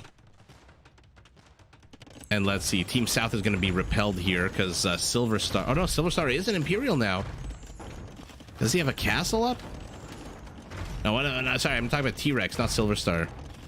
T-Rex has a castle. He's building Conics. He is not yet in Imperial, 26 seconds away. What about Red, the Mentalist here? No, he's a minute and a half away. Oh, Magyar Hussars. Garland Wars for our Aztec. Wait, you've got 3 barracks. You've got 3 barracks. And 1 Eagle Warrior. Our Magyar is so confident he's upgrading his farms while literally his base is starting to get under attack. But let's see what these Magyar Hussars can do. Upgrades? Fully upgraded. Let's see it. Oh, there's freaking Genoese crossbows here. They are going to shred this. But 1 treb down, 2nd treb down. Oh, I wouldn't retreat if I was orange. Just stand and fight. You have the better unit. Look at that, picking off 2. It's a 3rd one on the retreat. Beautiful save here by Scandalf. 1, 2, 3 Aztec castles here. Both. Oh no, never mind, not both. I thought for sure the purple castle would have gone down on it, but T-Rex here not getting out any trebs at all.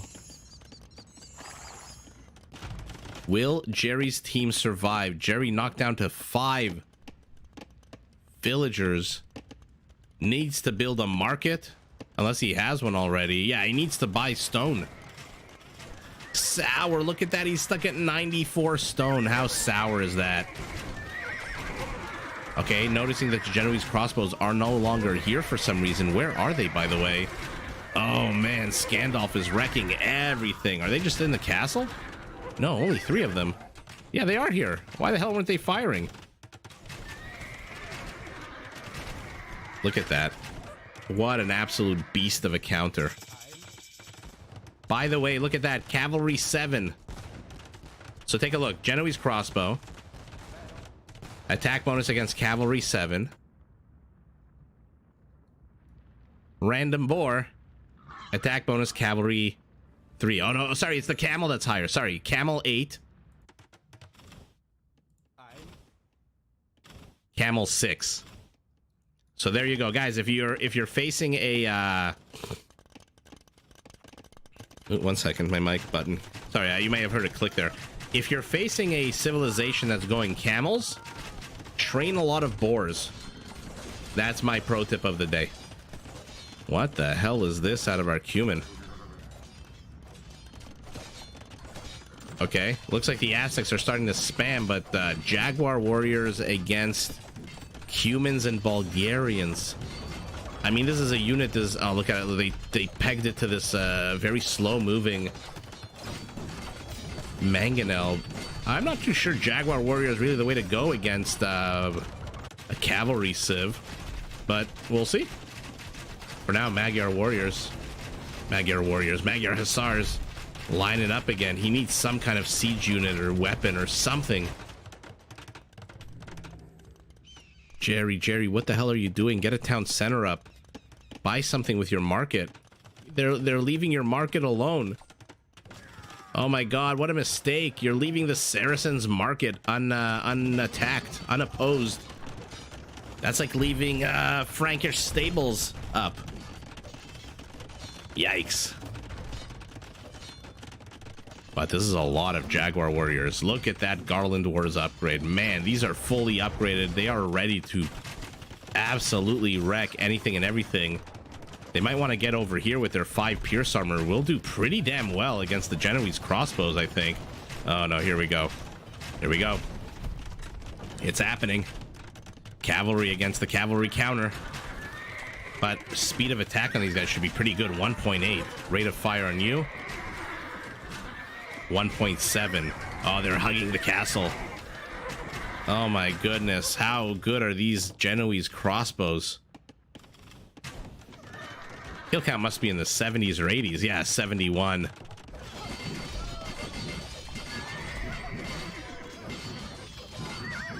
Nice. Condottieri.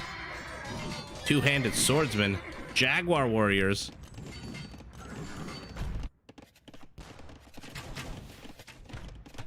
Oh, yikes, yikes, yikes. Okay, Jerry looks like he did buy some stone because I'm seeing the outline of a town center being built by him. Surround, surround, don't just attack. Look at half of his army here. Half of this force, 19 of them are doing nothing because all he's doing is right-clicking on the actual army instead of just surrounding them. Oh, no.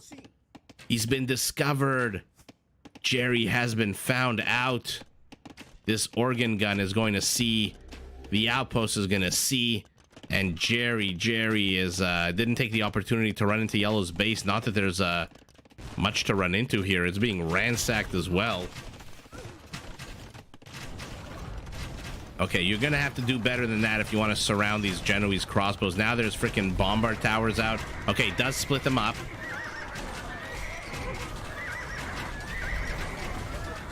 Okay, good surround, but way too many on the Trebs. My God, these Genoese crossbows. Our Magyar needs to go Cav Archer, but really doesn't have the resources or the time to tech switch.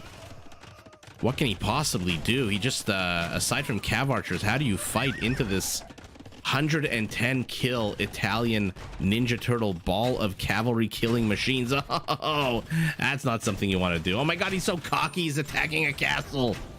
He's attacking a freaking castle. They are doing 50 HP damage every single volley.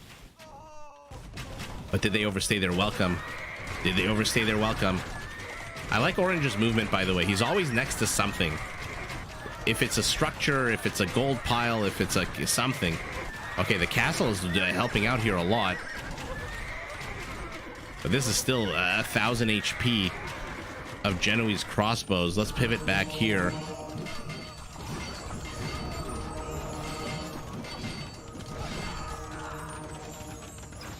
That's what I wanted to see, a Burmese Aztec. Oh, look at Jerry. This is his last unit. Tickling away. How much damage is he doing? 4 damage? Oh, that's so sad. Oh no, Jerry. Oh man. Using his last stone reserves to build a wall, which no doubt is going to get destroyed.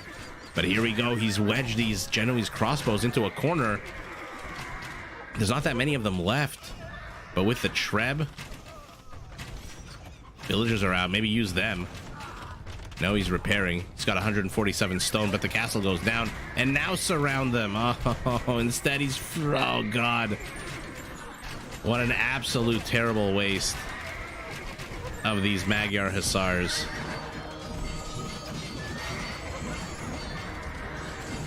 A Rambai joining in. Are they elite? They are not. 20% base accuracy. Uh-oh. Burmese monks, look at the sniper lines.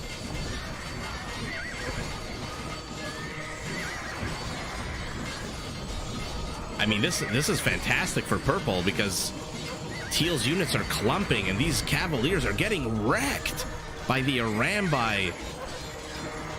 Oh, man. The Arambai just doing amazing here. For some reason, the Jaguar warriors are just walking around in circles. And Jerry's gotten his civilian population up to 9, double up from 5, but... Man, I think Yellow misplayed this seriously, unfortunately, for Team North or Team Jerry +3. If Yellow had instead invested his resources in Cav Archers, it would have been absolutely much better.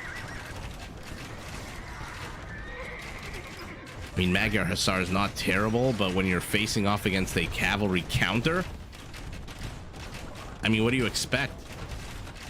47 of them.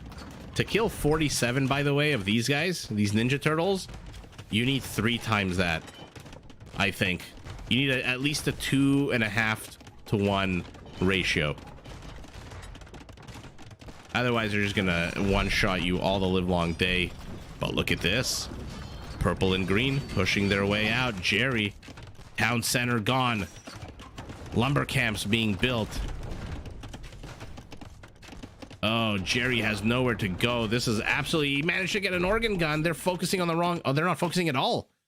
They're just hanging out, taking damage. By the way, what the hell is Roggy doing? Where is his army? Oh, it's up here.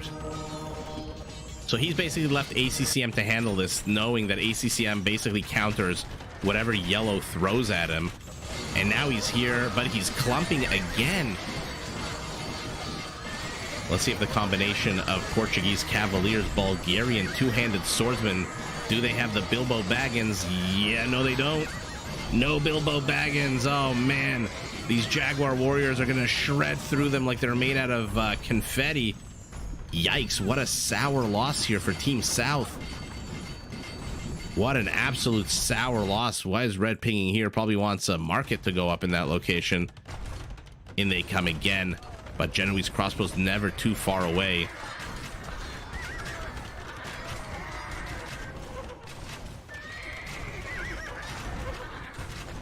Human support. What is yellow rebuilt here? There's a lot of farms. How many on food, by the way? 68. Pretty damn good. Oh no, and the Ninja Turtles are entering the castle firing range.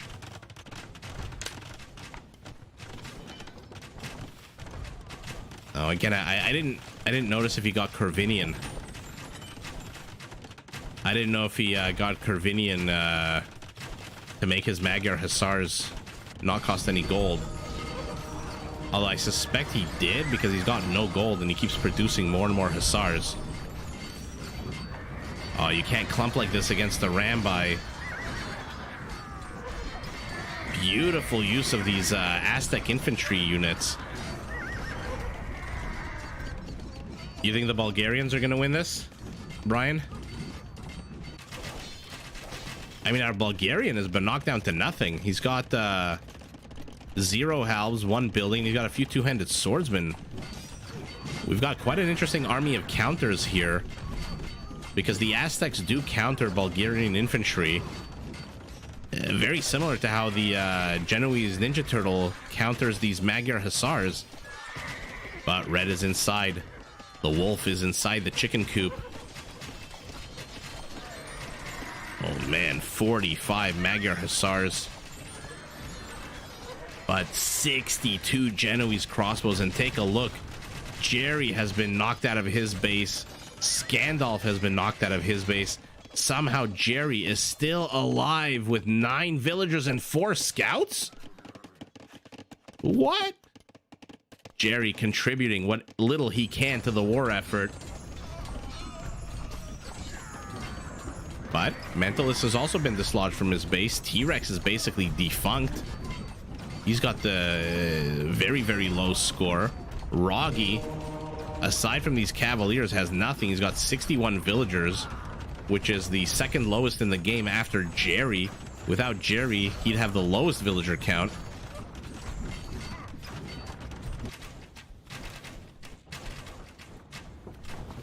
But the problem is our Magyar is running out of castles, which is a huge problem when your unique unit is built out of your castles. This one's gonna go down.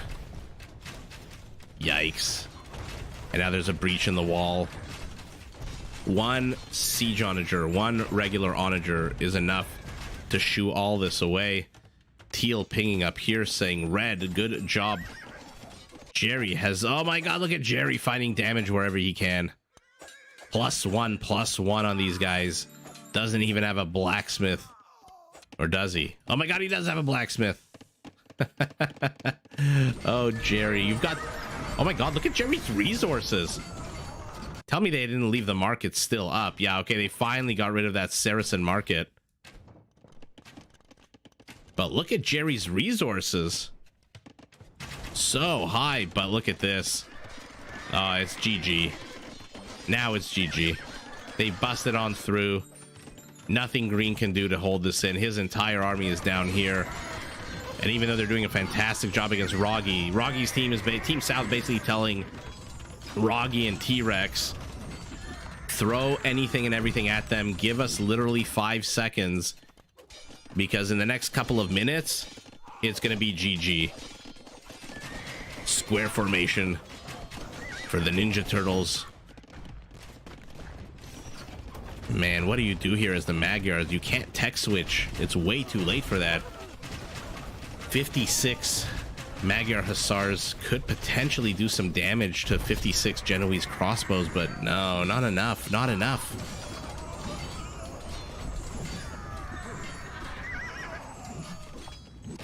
Oh, now he's starting to lose infrastructure as well, Yellow. Yeah, no, the writing's on the wall. The scores are kind of similar, about 700 points apart. But no. Okay, getting rid of some of these siege workshop. 3 rams in here. 5 rams in here. Mentalist, what a waste. Just expel them out of those siege workshops and just delete them. Use your supply capped already. Use that for something else. Adelot for our Aztec doesn't have a single skirmisher. Does he have a single archery range? No, he does not. He's got 5,000 wood, though. 3 trebs. This is not a good sign here for Team Jerry +3. This is not good at all. These Genoese crossbows are just sniping anything and everything. Finally did get the Pavice upgrade. I think we saw that. Or was that last game? Okay. 1. 2. Oh, now they're in the trade. This has to be GG, even though our Aztec is fighting back hard. Again, got Autolot, but no skirmishers whatsoever. Oh, God. And now Silver Star's trade is done. Why no murder holes? I will never understand it. Murder holes nullifies this entire attack force. Instead, it can just nestle itself in the welcoming arms of the castle. And even though Silver Star has so many Rambi, they must be elite by now, yeah. They need to pivot north. If the Arambi, by the way, if the Arambi can catch these clumps of Genoese crossbows, they might be able to do some damage. By the way, what the hell is this? Scouts for Jerry, going up to 13. Killing more villagers. 12 kills on this one scout. Wow. Jerry here crushing it. Where's he getting all this food? Oh, no way, out of 2 farms. Oh no, he had a shit ton of food. He had about 2,000 food, I remember. 2 bases down for one team, 3 bases down for the other team. The problem is the trade is now non-existent for Team Jerry +3. And what little is left is huddled near the safety of these 2 markets. Yeah, Brian, I'll never understand it. Some people actually get angry when I say what the hell is going on with murder holes. People actually legit are upset. One guy even told me, I think in the comments when I started the channel, is like, why do you keep harping on about murder holes? If it was so good, the pros would get it. It looks like green actually got it here. And I said, no, absolutely not. Not necessarily. You know, back in my day, not to sound like an old man, but back in my day, if you had more than 3 or 4 trebs, it was considered bad form. So showing up with 7 or 8 trebs on your opponent's border. Oh, look at this. Random man at arms. The Portuguese is literally throwing the kitchen sink, but way too little. I mean, way too little damage being done here for Team Jerry +3. Yeah, I would just consider like bad form to have more trebs, but I don't know what the hell why the pro players don't get murder holes. Murder holes would have basically killed all of those Genoese crossbows. They wouldn't have even been able to get close. Wow, what a strange game this was. Let's put it like that. Jerry just I don't think Saracens are for Jerry. Despite the fact that he built, and first of all, he got to Imperial first. And then he tried to go out with the crossbows, but ran into a stone wall. And the Saracen foot archer bonus is against buildings, not stonework. Where are these guys going? Looks like he lost a bunch of them to what? The castle. Oh, Jerry. And then Yellow just building over and over Magyar Hussars to go up against these Genoese crossbows when you've got one of the best cav archers in the game. Take a look at Scandalf's resources, by the way. You could have easily tech switched into skirmishers. Easily tech switch into skirmishers. Yeah, RIP Jerry +3. Oh, man. Yeah, like I said, just a very strange game for Team Jerry. I mean, Jerry got dislodged, and I'm not surprised Jerry got dislodged by ACCM and Roggy. I mean, they 2v1'd him. Yellow wasn't helping him at all. And then when Yellow was under attack, he built the one unit he shouldn't be building, which is the light cavalry against these guys. Again, look at this. +7 attack against cavalry. I don't know.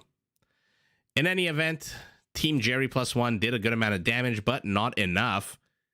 And thus, yeah, losing with top score. I mean, again, look, they did so much damage down south. They dislodged Red from his base. They dislodged Teal from his base. The problem is, Jerry got dislodged. Scandalf got dislodged. And now it really looked like Savvy Empire was going to get dislodged. Plus, they lost all their trades. So what the hell option did they have but to GG? Let's take a look at the trade, actually. See if it was that serious. It wasn't even that serious of a trade. Why did they GG? Oh, man. Oh, man. 226 spike, 233 Genoese crossbows. Let's look at the kills. I'm surprised the Aztec. I was going to say the Italians. Yeah, okay. 563, a very close-ish second. Wow. Just a very, very bizarre game. Yeah, Tazy, I agree. They didn't manage their resources. They didn't get enough damage done to the south. Not quick enough. The Zarambai didn't really need to play a supporting role as much as they did. There's a lot here they could have destroyed with Rams. Instead, they sent pikemen here to get rid of structures. And, I mean, pikemen versus structures is going to take a long-ass time. And then Yellow just kept building the worst unit he possibly could. So, overall, just a very, very strange game. An hour and 3 minutes. And, yeah, like you're saying, they lost with the top score. Oh, Brian, I checked out History Marche. That's pretty cool. But you're saying this other one, Kings and Generals? I think I've heard of Kings and Generals. We'll definitely check that out. But yeah, thanks everyone. Hunter, Team 3 minus Jerry. It literally was. It literally was right up until the very end. Oh, look at him just now at the hour mark, rebuilding that Saracen marketplace. I mean, come on. It's 75 wood, I think, right? It's 100 wood off. You should have rebuilt that much earlier. But look at him. Got 2 stables up. Has 3,000 wood in the bank. Oh, man. Well, Jerry can't win everyone. Yesterday he won, or 2 days ago he won. But yeah. Guys, thank you so much for joining. Have a wonderful remainder of your weekend, I should say. Happy holidays, happy Easter to all who celebrate. And that's basically it. I'll see you guys around tomorrow at, I think, the same time. But in any event, I will post a thumbnail much, much earlier than usual. In case the time does change, you will know ahead of time. But should be either 7 or 8 p.m. And yeah, I'll see everyone tomorrow. And happy, happy, happy Easter, happy holidays, happy weekend. And lesson learned, guys. Like I said, if you're going up against a camel civilization, you need to train boars because they have the best attack bonus against camels. And on that note, I will leave everyone. Have a great night, and I'll see you guys tomorrow.